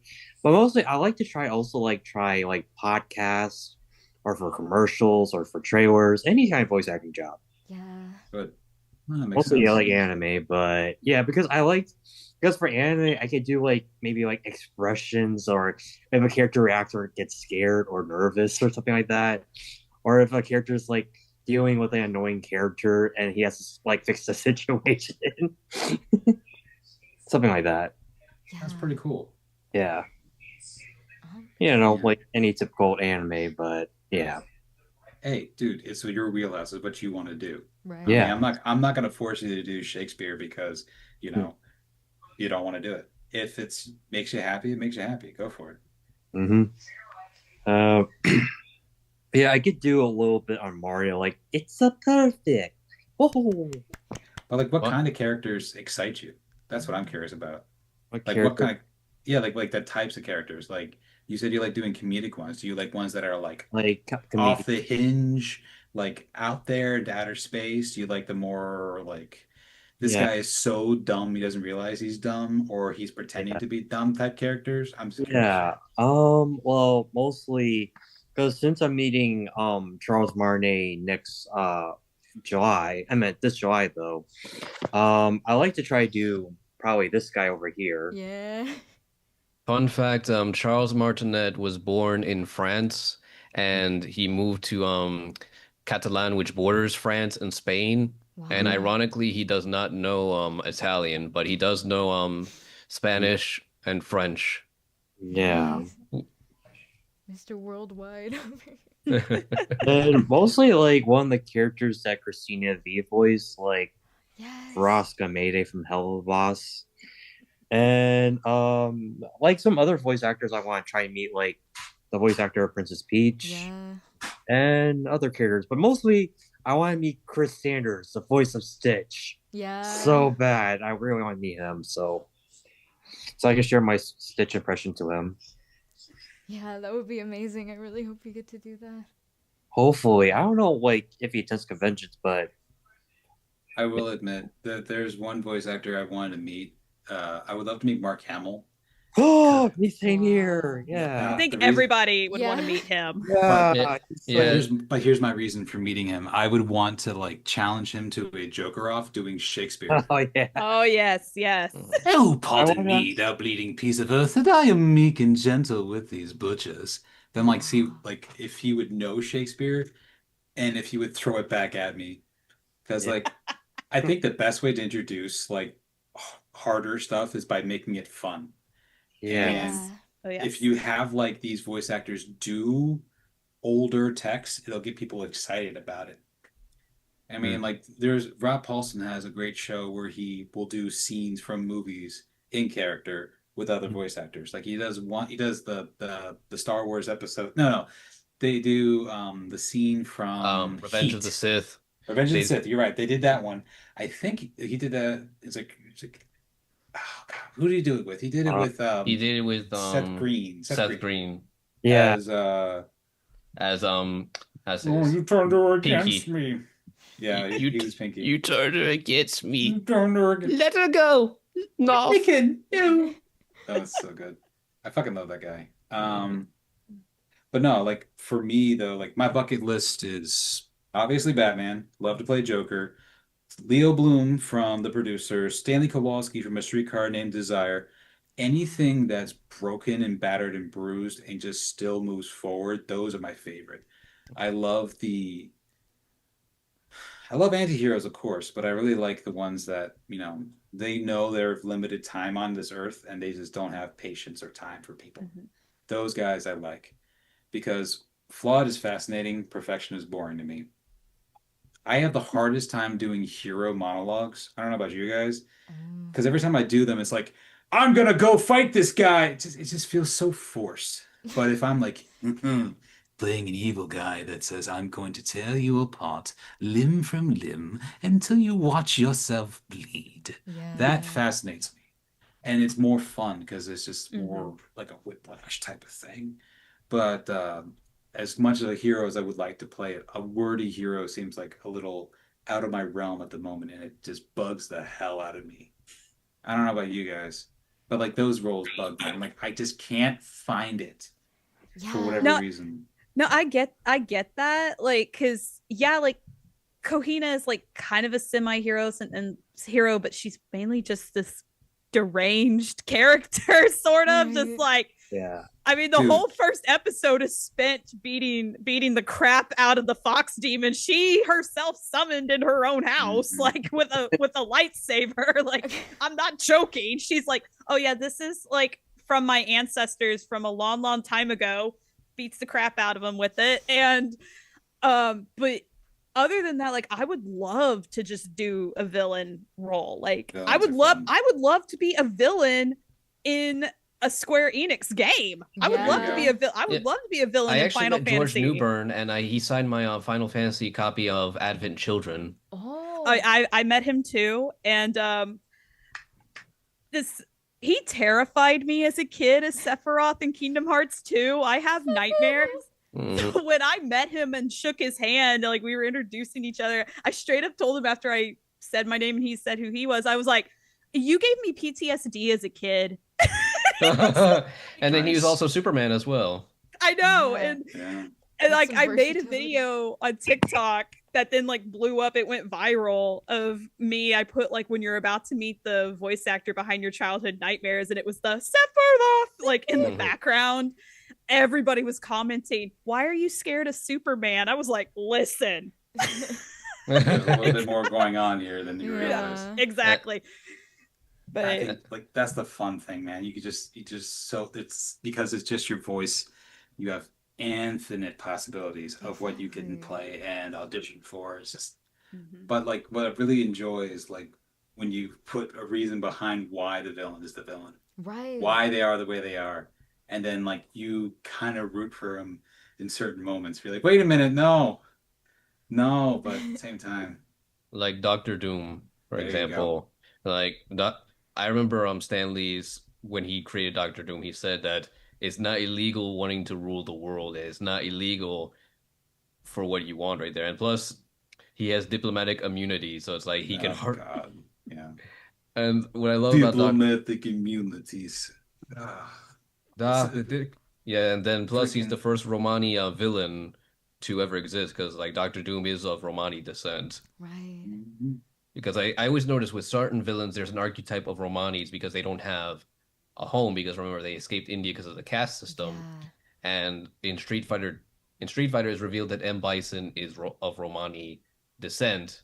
That's why he is Street Fighter the World Warrior hints at him because he is the World Warrior because a lot of Romani people travel around the world. And then if you look at Doctor Doom as well, it would also make sense because obviously Doctor Doom is someone who does heroics through villainous ways, even if it benefits him. And obviously, villains don't think they're evil. And then Right. the good ones never do. They just think what they're doing is just like, making a sandwich. Mhm. It's And- just what they do. The most terrifying villains to me is like Hannibal Lecter because oh yeah, he's just simple. I'm Yeah. gonna do this thing, and there's nothing you can do about it. I ate his liver with some fava beans and a nice Chianti. He's gonna care for something. I mean, man, Yeah. Like this is a lot more fun than I thought it was gonna be. Mhm. So what announcements do you have for us, Scarlett? Yeah, thank you so much to everybody who joined this stream and for sharing all of your amazing voice acting stories. It's been really amazing to hear from everyone and your voice acting perspectives. Yeah, I remember you were talking about our upcoming the audiobook, like the Echoes of Eternity thing that we're planning on. That is something that I'm really looking forward to seeing where that goes. And and that is actually not only voiced by some of our famous voice actors that we work with who have voiced other beloved characters, but also from some of the voice actors are also like community members within Samurais of Sound, which is really exciting. And I will I guess I'll put it on the screen again. My Instagram. And you said you're also studying abroad as well. That's no way. That's very nice. Yeah, The I'm ro- gonna be studying abroad in the upcoming spring semester in Kyoto. I'm very Yeah, Lucky. looking forward to that. Oh, good luck. Yeah. Yeah, I'm Thank gonna you be so studying much. abroad as well, so it's like we might catch each other. Yeah. Okay, let me see if I can put the announcements back on the screen here. Um,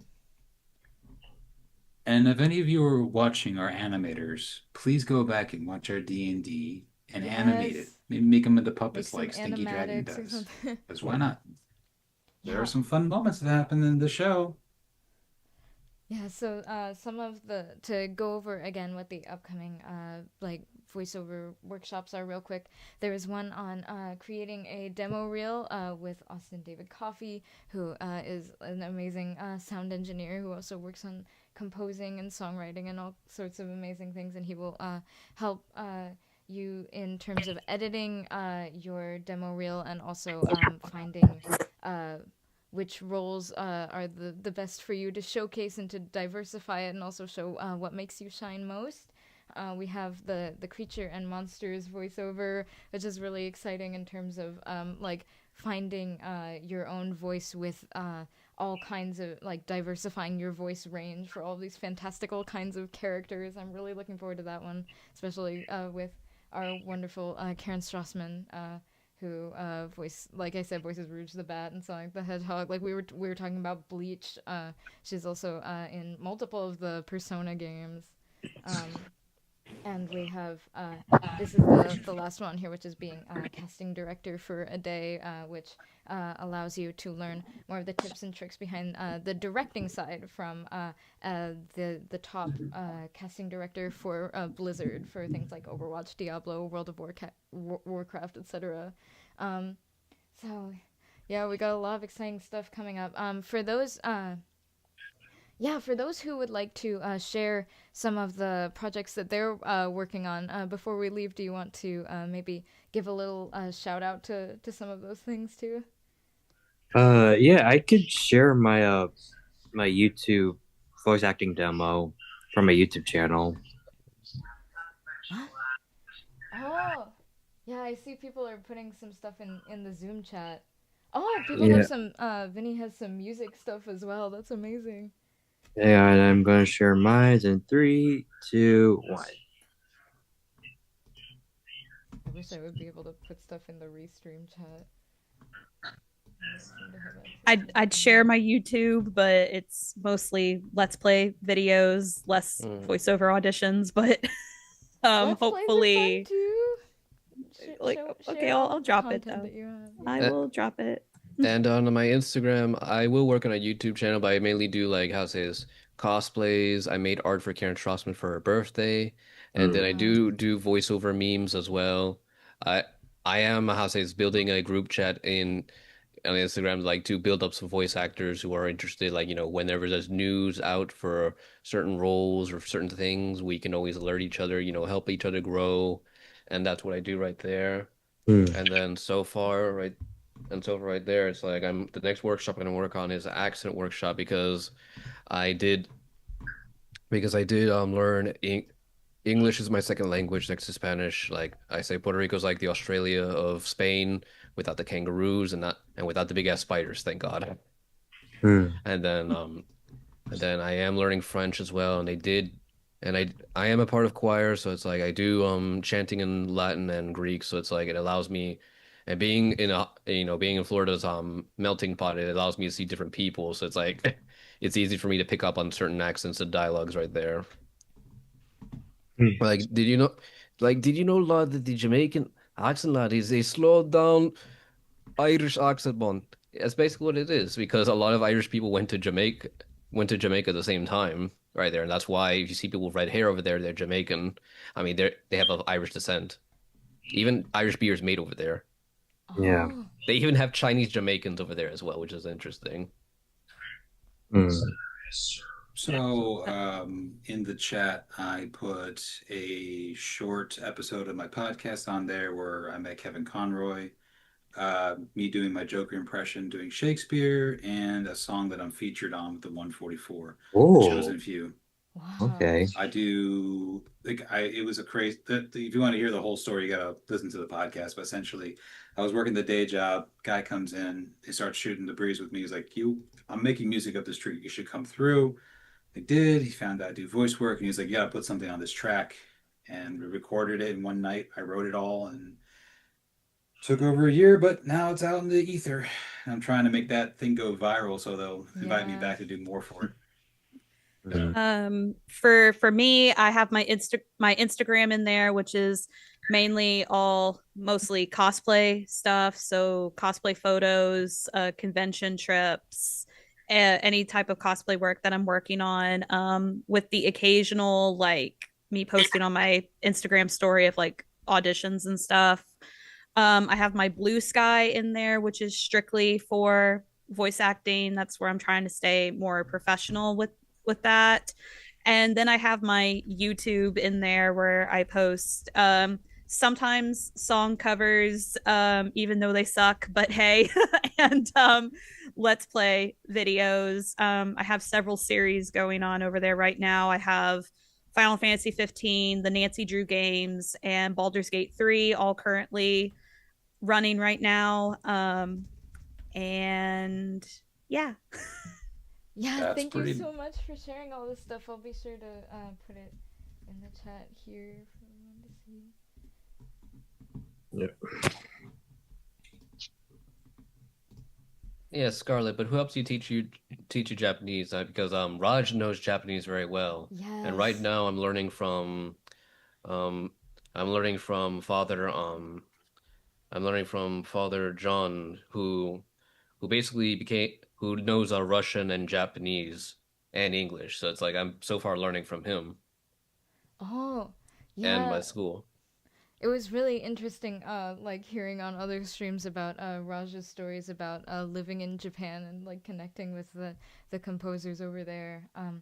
Yeah, I had initially just like started kind of self-teaching myself through honestly like a bunch of anime and Vocaloid songs and that sort of thing. But then works. in high school, I stayed at the College of Marin to like for my language credits at the same time as I was going to high school, and that allowed me to choose it as my what I'm now majoring in at UC Berkeley. So yeah, I'm very honored to be able to be a part of that program there. It's a very, very good like all of their language programs at UC Berkeley are very extensive and very helpful.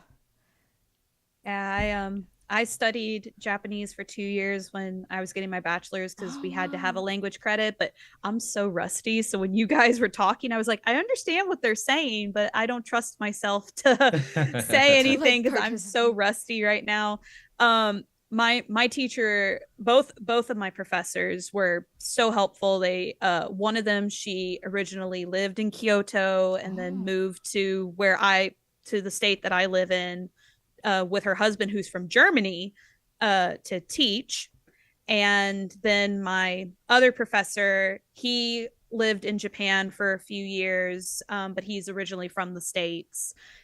He was my first Japanese professor. And on the first day of Japanese 101, he said, all right, he goes, I'm going to go ahead and get it out of the way. Raise your hand if the only reason you're here and taking the language is because you watch anime.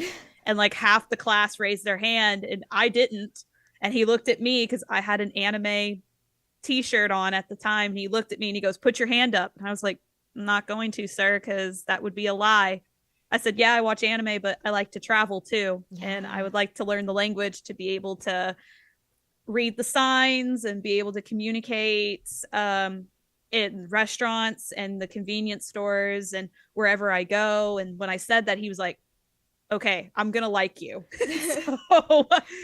So pretty much, I was supposed to study abroad when I was in grad school because one of my performing arts teachers who teaches a lot of Japanese performance at the college that I went to, I took both of his classes. He pulled a couple of strings to get me on the performance in Japan study abroad trip that was going to happen in the summer. He was like, you're going to teach the underclassmen with me, and then we're going to have one-on-one class time for your grad school credits. I was like, oh, great, perfect. A kid realized he signed up for the wrong study abroad trip and dropped out before winter break, and they pulled the plug on the trip because we went from 10 students to 9 students, and we needed 10 in Oh. order to go. And he couldn't find anybody to take that student's place. So he was like, I know it's not Japan, but you want to go to London instead? And I went, okay. And then we didn't get to go to London because the pandemic happened. So Have you guys ever tried using Duolingo to help assist your daily thing? Yeah, I Duolingo Spanish and French every day. It's very helpful. My Spanish, because like my boss was like, "Yo, you learn Spanish, I'll give you a raise." I'm like, "All right, cool, I'll learn Spanish." Yeah. I'm not quite there yet, but I'm getting there. yeah, Yeah. my general manager, I guess, was talking with one of the DJs at the radio station that I worked at, and I guess Japan got brought up, and I happened to walk in the room right at that moment.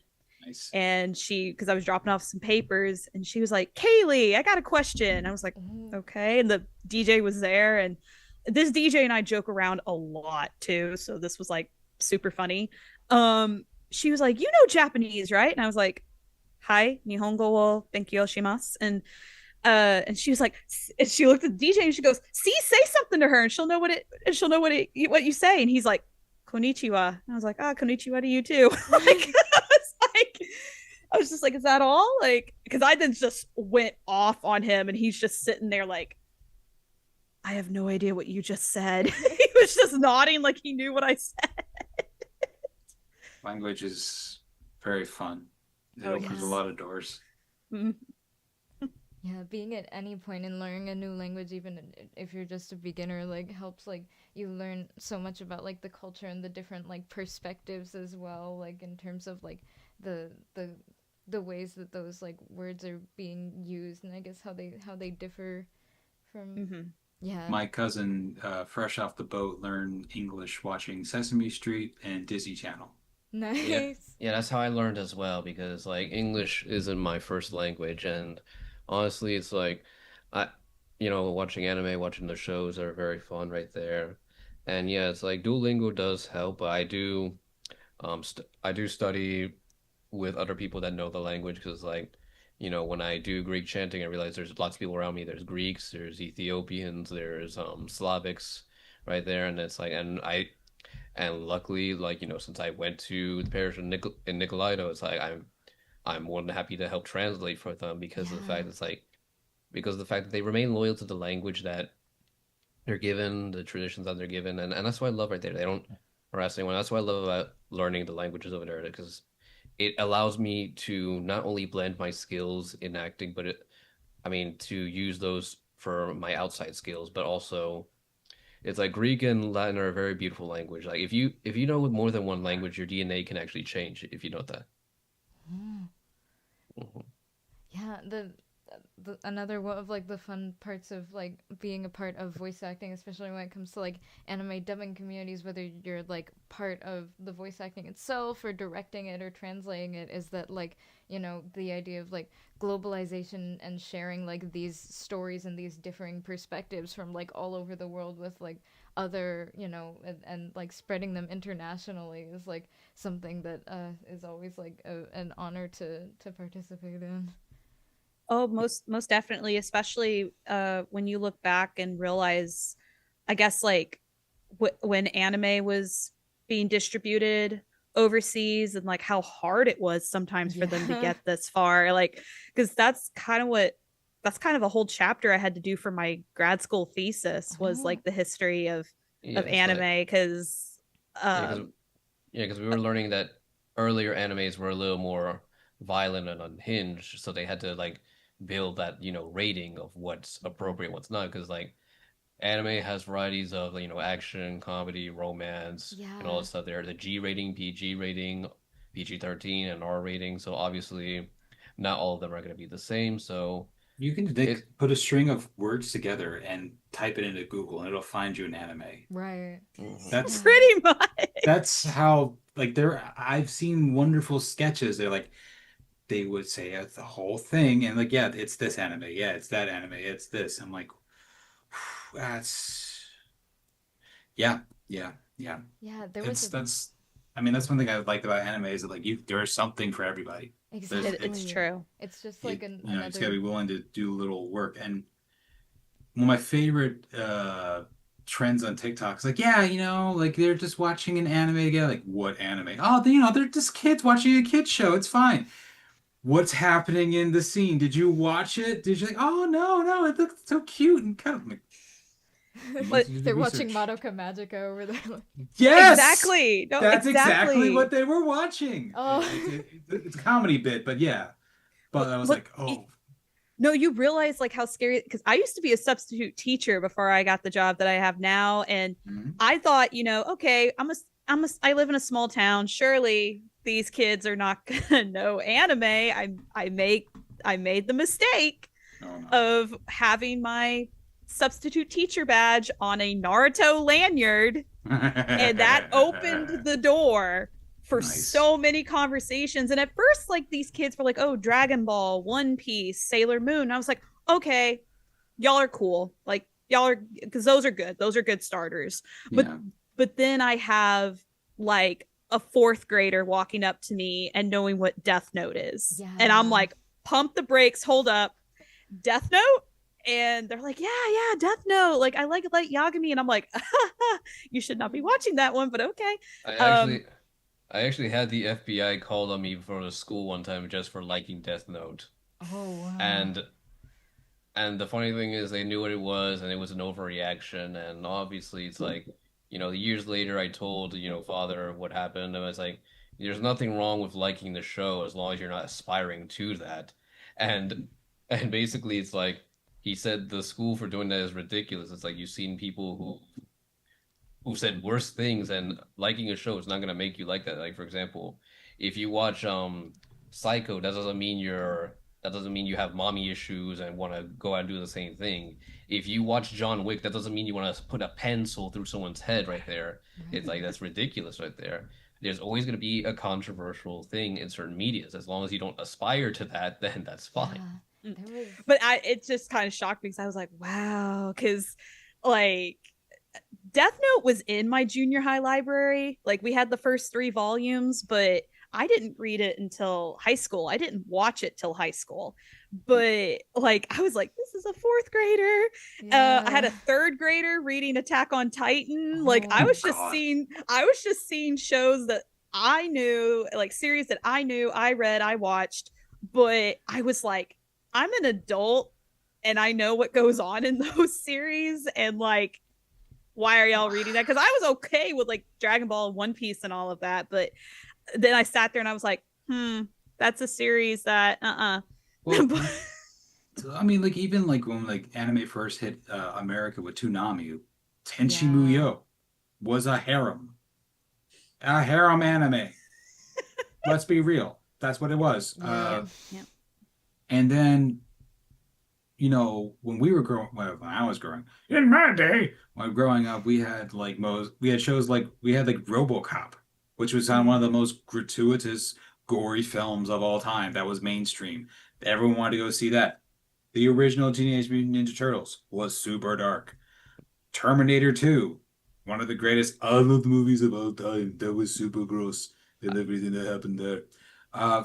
Like, we would watch these movies because they were on the thing. Like, the parents were too busy, so we had fend for ourselves, and we would just watch whatever was on TV and such. So I mean, I'm not surprised, but it also makes me sad because the kids that are watching the animes are of parents that should know of these things and should know better, and be like, maybe we don't let them watch this.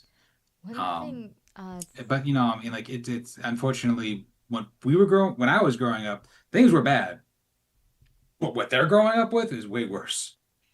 Well, because I know I had like a class in like a middle school class. It was filled with anime fans. Like, all of these kids were like a fan of some type of show. Like, they were all asking me questions like, oh, like when like you were our age, like, did you like stream this show? Like, say stream, and I would have to remind them, like, first of all, like, when I was your age, anime was not as accessible as it is now. The only time I could watch it was Toonami. That was the only Exactly. time I could watch it was Toonami. I said I could remember watching like Sailor Moon censored, like because when I finally was able to watch Sailor like the Four Moon, Kids Sailor like Moon. the complete Ooh. like uncut version of Sailor Moon, Yeah. I was like, man, I don't remember any of this, and that's Oh. because it was censored for Toonami a lot, and the Yeah. 4 Kids dub of Pokemon, Right. like because Exactly. These donuts nothing are beats cute. a jelly-filled donut rice ball. Yeah. And then like I know there was like a 4 Kids dub of One Piece. Yeah. And 4 Kids dub of Yu-Gi-Oh. Yu-Gi-Oh, I mean, like yeah. there's a lot of bad stuff in there. Yeah. And now they watch it unabashedly. I mean, look, oh God, Full Metal Alchemist. Like seriously, the homunculi scene still troubles me Yeah. to this day. Yeah, speaking of what did you say before? Speaking of Sailor Moon, I recently met Terry Hawks, the second voice of Sailor Moon, not to be confused with Tony Hawk, though. Although I did ask her, did anyone ask her if she was related to him before? It's like she said a couple of times. Yeah, the thing Yeah. is that But yeah. it's crazy, you know, like It they're growing up with, is. they're catching up with us, and you know, it's like when you have a kid watch Star Wars episode 5 for the first time, and you find out who Luke Skywalker's dad is. It's like we know it's coming, and it breaks their heart every time. But like I think that like parents need to be more mindful of letting them watch anime, because anime is animated because it's not always for kids. yeah. No, it's not. Not. And that's something that like whenever, because something me and my family do is we have like Sunday fun days. We get like a There you bunch of go. family friends together, and normally, because like I'm extremely allergic to mosquitoes, and the state Sure. I live in has them bad. I can't go outside, so like Mm. I stay inside and I keep the TV going for the kids. Like I'm Right. put in charge of like the Netflix and stuff, because my family's like, oh yeah, like because she was a substitute teacher, she will know like movies and stuff, Right. and she's a fan of animation, so she'll know like what's okay. Also, I'm the one in the family that has the Disney Plus account, so that's the Yeah. other reason. But I one time, just because the kids were staying outside, I just put it on to watch it. I put on The Secret World of Arrietty, which Oh, is no. and, like I put that on No. because I was like, yeah, I'm gonna put this on, and I did. I put it on. Then the whole group decided that's when they wanted to come in and eat their steaks and bring the No. kids in to eat No. their steaks. And I'm sitting there going, this is G rated, so we're gonna be okay, but it's an anime. So I know I'm gonna Yeah. like, as soon as everybody sat down, the kids, like the one kid that was left at the party sat down and she actually got invested in it, which was cool. My mom comes over and she goes, this is anime, right? And I went, yes, Mom. Is it appropriate? It's G rated. I said, it's G rated. Dude, And she's like, okay. I learned the anime that sort of gave it the bad rep was basically Ninja Scroll. And yeah. let's just say Ninja Scroll was basically like, oh, these darn bloody Japanese show their monstrous monsters putting their tentacles up the little yeah. of the Yeah, women's there was- wazoos right there. What the hell is wrong with these godforsaken bastards? And that's basically what they were saying right there. So basically, yes, Ninja Scroll kind of like how to say this did give it the notorious reputation. So that's why it's like if you see your parents confusing everything with Dragon Ball or Pokemon Yeah. or stuff like that, it's better to have it that so that way we don't get reminded of like the epidemic right there. Yeah, it's like there was a Of- point I think where like it seemed that like animation our perspective on animation in general has just like changed a lot over time, because there was like, especially with anime, there was something like very stigmatized about how it had to be like either the anime was like either it was marketed towards very young kids, or it was something that was like, oh, it's this adult, like very like grotesque weird thing from Japan or whatever. And like the thing is, I'm very thankful that like we've anime has found an audience with so many like different walks of life and age groups and communities now, because like it shows us that like animation is another medium that can have media in it that resonates like with all different kinds of audiences, and like it doesn't have to be restricted to those demographics. I think what's funny is like, in the 90s, people were like, oh my God, you watch anime? What's wrong with you? But then 2000s hit when Naruto and Dragon Ball Z was really hitting its stride. Everyone's like all about it. I mean, I meet grown men that have Vegeta tattooed on their thigh. Yeah. That will watch anime pump up videos before they go lift. Mhm. Just hearing Vegeta just scream at them that you may take my mind, you may take my body, but there's one thing you can't take is my pride. Oh, And they go lift ham, they go ham lifting. It's funny, like, everything goes circular. Like, oh, it's so stupid, but then they find the one anime they vibe with and go from there. But yeah, I mean, like, my thing is like, this is gonna fire people up. I don't care if it's dub or sub. Watch what you want. Thank you. Be It's happy, like, bro. it just gives me an excuse to rewatch it. Dude, Yeah, true. like, if I started in sub, I'm gonna finish it in sub. I started Amen. in dub, I'm gonna finish it in there's dub. Mhm. But that's just me. And get in the chat. PSA, if you're a parent and their kids are watching something cartoon or whatever, do your research before you let them watch it all the way, because it can go sideways real quick. Oh yeah, no, yeah, like because I had like somebody who worked at one of the schools that I subbed for. I guess word got around that, oh yeah, no, there's this sub that subs for the district that loves anime. The kids love her. Like blah blah blah. She approached me when I was like on lunch duty. She approached me and was like, hey, like, don't take this the wrong way, but are you the anime sub? And I went, yeah. I was like, yeah, I'm the anime sub. And she's like, okay, cool. So my son and I are wanting to start watching anime together. And I was like, okay. She's like, I don't know where to start though. I don't know what's appropriate. I don't know. She's like, I did some research and I know there's some shows out there that are like kind of dark. And I was like, okay, so how old is your son? Like, I immediately was like asking like the very important questions, so I knew what to recommend. I was like, how old is your son? How long do you want it? Like, just general questions. And she was like, oh, he's about 12. We want something that we could watch like for a couple of seasons or so. And I was like, okay, I recommend Naruto. There you go. Yeah, I immediately handed her Naruto. I said, I recommend Naruto. I said, this is a great show with great lessons, great characters. I said, y'all will really get into this one. I recommend One Piece. I said, it is really long. It's still going, but it's another great one with great story, great characters, great morals. Dragon Ball. Like, I gave her the really big ones because I was like, these are the ones I recommend. And then I was like trying to think of ones that became big very recently that I think would be appropriate. And one I gave was My Hero Academia. Like, I was kind of like, if he likes superheroes, I said My Hero Academia. That's a really good one. And then I said, if y'all are then wanting to kind of branch out, at the time I had only seen a few episodes, but a lot of my friends were saying like that their students were watching it.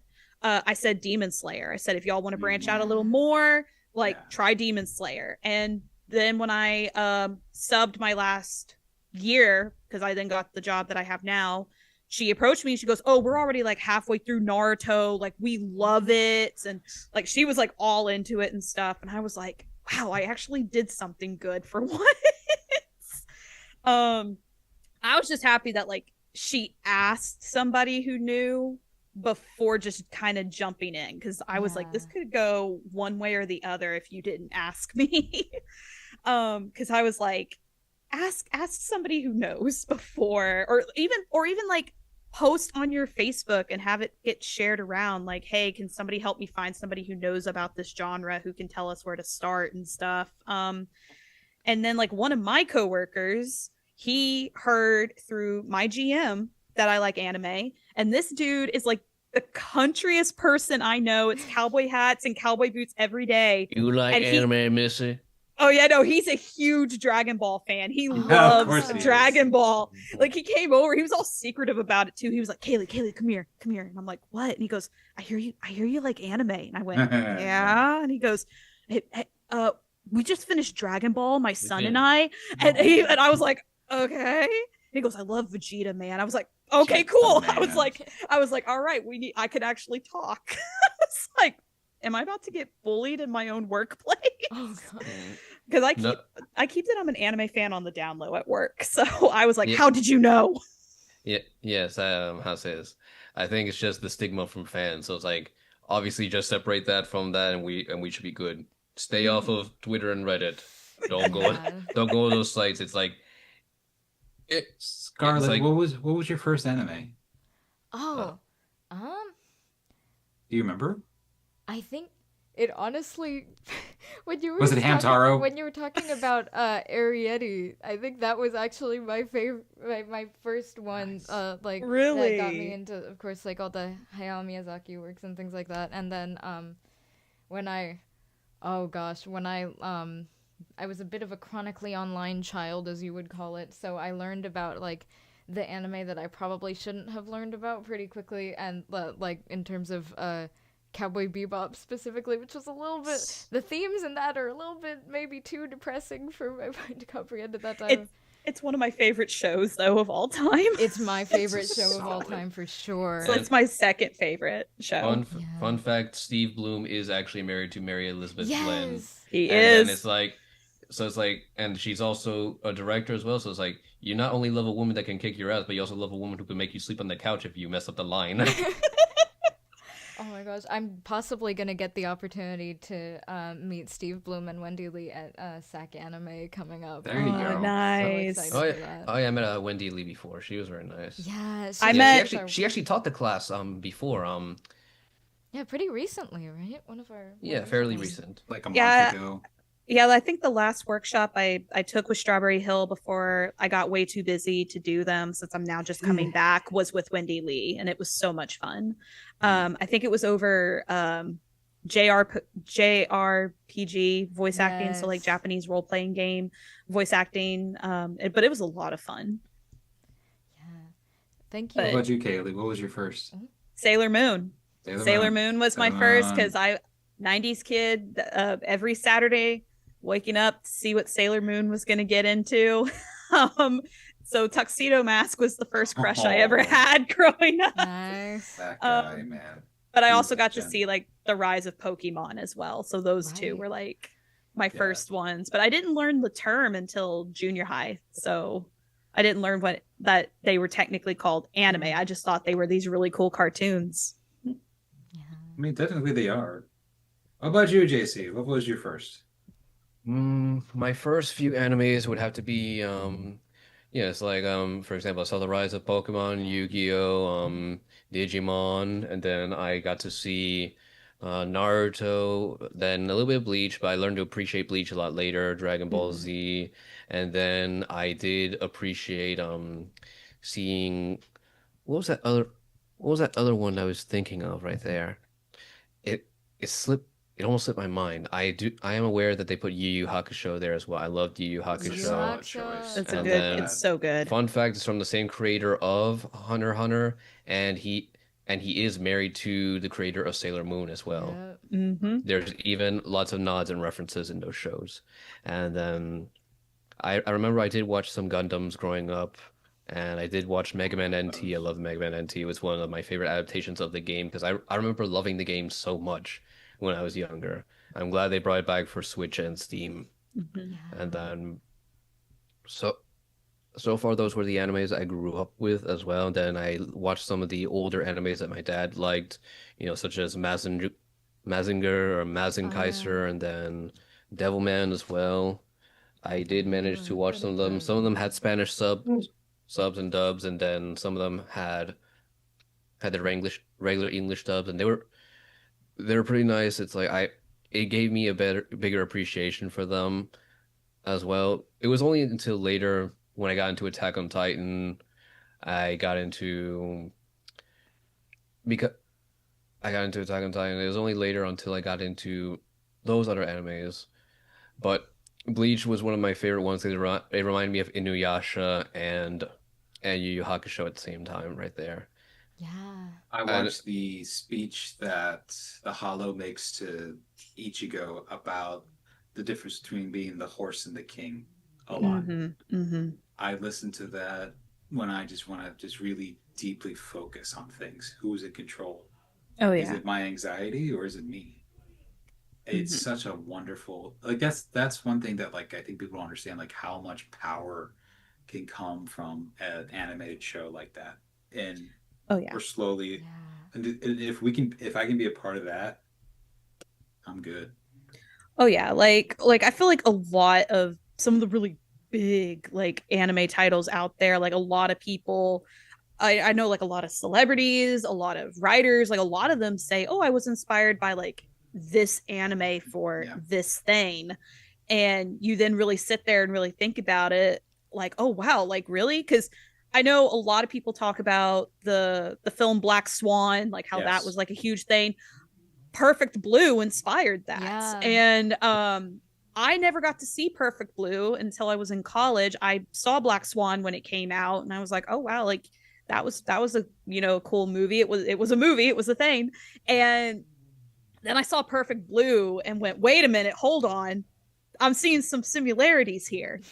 And that's when I did some research and found out that, or I don't know how true it is, but a lot of people are saying that the director of Black Swan originally was intending to do a live action Perfect Blue, but then decided to be inspired by it instead and do a similar story, and it became Black Swan.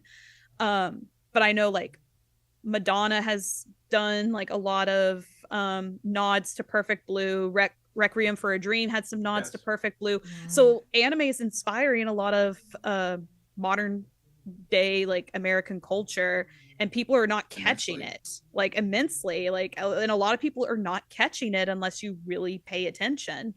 Um, I think that's kind of like the whole thing about being an artist, you know. Yeah. Good. What did Picasso say? No, Yeah. I'm not sure if it was Picasso. You said, good artists copy, great artists steal.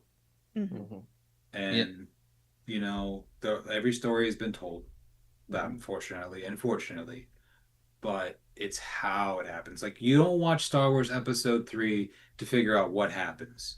You watch it, see how it happens. How does he go from the light side to the dark side?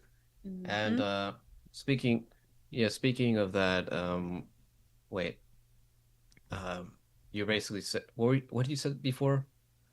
Okay, so the No, no, old no, adage about no, artists. Kylie. Oh, about like how modern day American Yeah. culture is Oh, taking inspiration from anime. yes, because I was about to say, like, if you listen to one Biggie Smalls song where it says it was all a dream, it's a reference to Cowboy Bebop right Yep. there. So Yes. basically, when you hear the song Juicy, it's all a dream. He references Spike Spiegel right there. Mhm. His Yeah. speech when he's about to get gunned down or Yeah. when he's falling to death.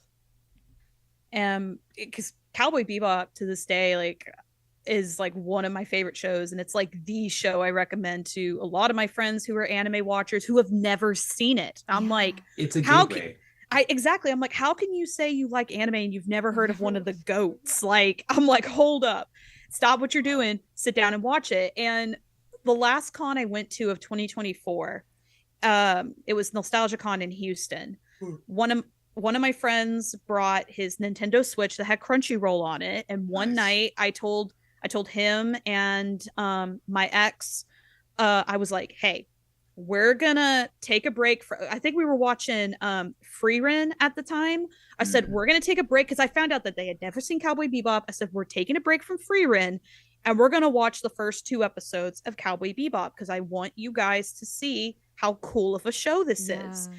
And we sat there and we watched the first two episodes, and my ex was like, you know, like it's whatever. But my friend who brought the Nintendo Switch, he started watching it after that. Yeah. Because then the next con that we went to, he goes, "Oh, by the way, like I watched more of Cowboy Bebop. I'm at Jupiter Jazz Part 1." I was like, "Oh my God, you're like at the best like part of the show." And he said like the storytelling's kind of all over the place, but he goes, you kind of ignore it when you listen to the music and what the characters are saying. And I had to ask him like what he thought, because my favorite episode is episode 5, Ballad of Fallen Angels. That's my favorite episode of all time. It's a good one. And I had to ask him, I was like, what'd you think of Ballad of Fallen Angels? Wasn't that such a good episode? And he said that's where he started getting confused, because they threw in all the stuff about the syndicate and everything. But he said he ignored it because I guess Vicious came off as this like very intimidating villain type character. Like he just went in guns a-blazing in the first 5 seconds of that episode.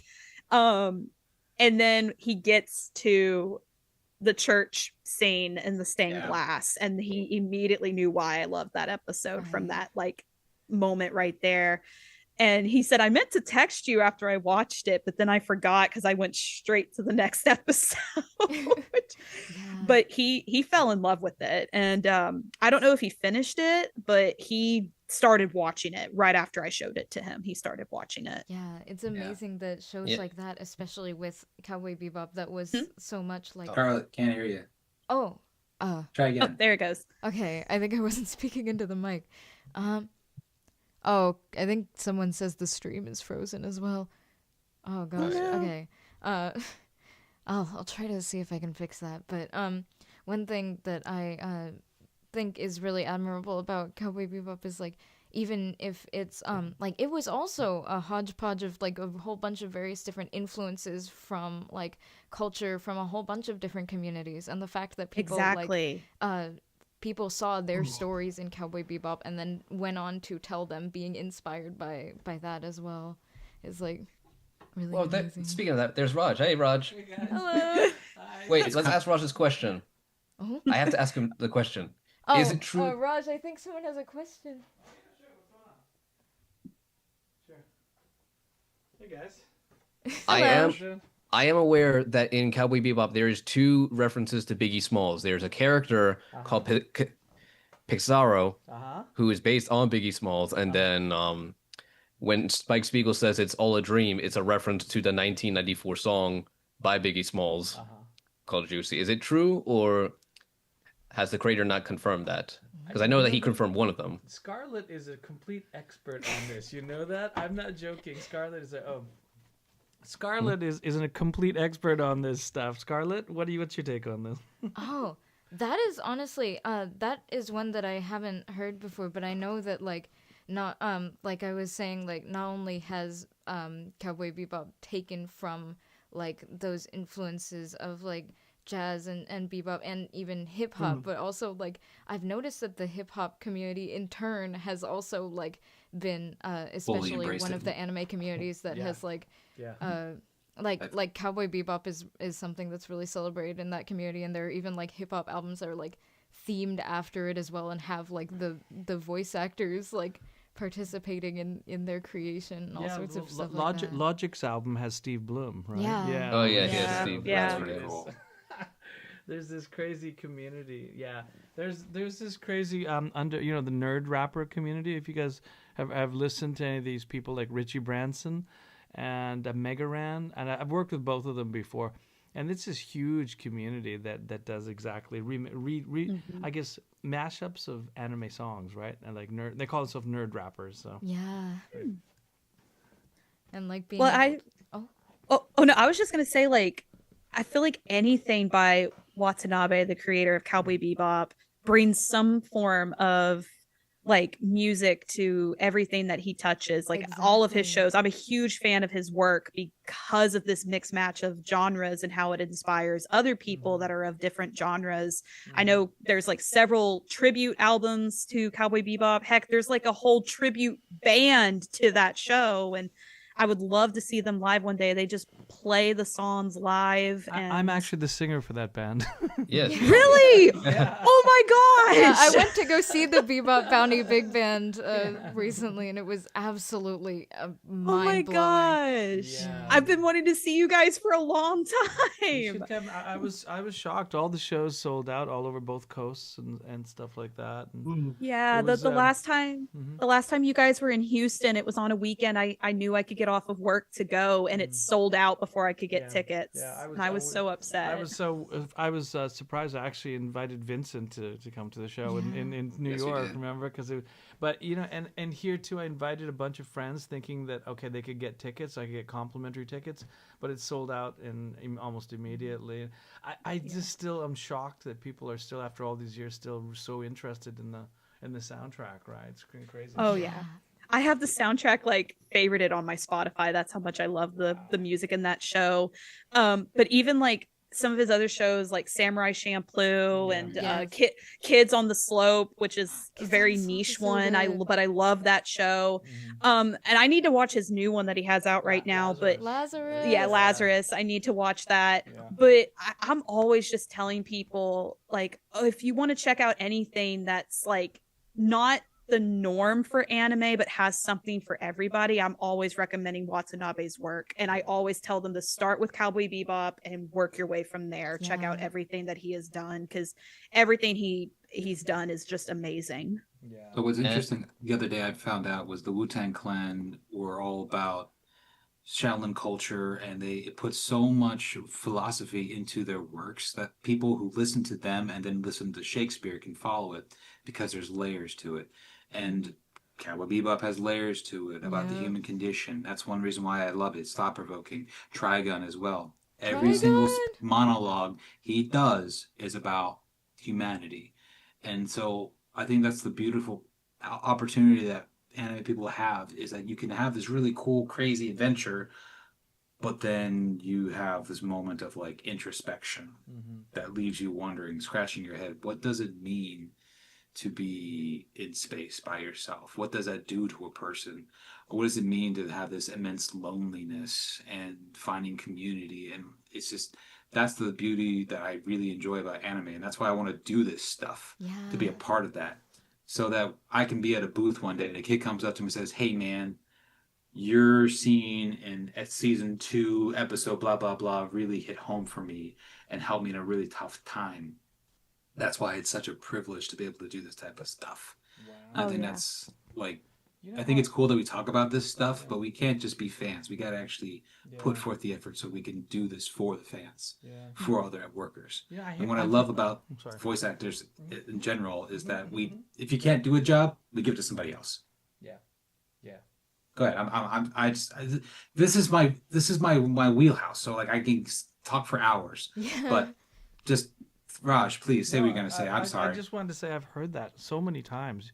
It's all over the country playing with this band. I've heard that after shows. Like it's just kind of like a reoccurring theme that keeps coming back, and it's surprising. And then you just said it just now. It's like, oh my god, I've heard so many people say that. I had some people in Florida at our last show, and this one guy, I came out, we were packing up the bus, and he was crying on the curb, and I was like, what's going on, man? And then he said exactly what you said.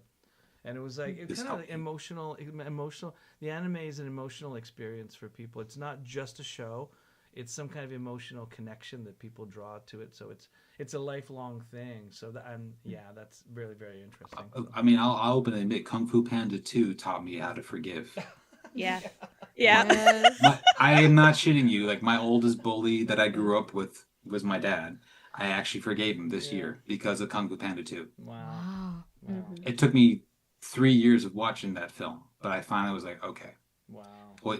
And as Iroh said, what is it? Anger is a poison that you take hoping that will kill your enemy, that only poisons yourself. Oh, yes. Wow. Something like that. Yep. I mean, So that's we have the opportunity to be a part of that.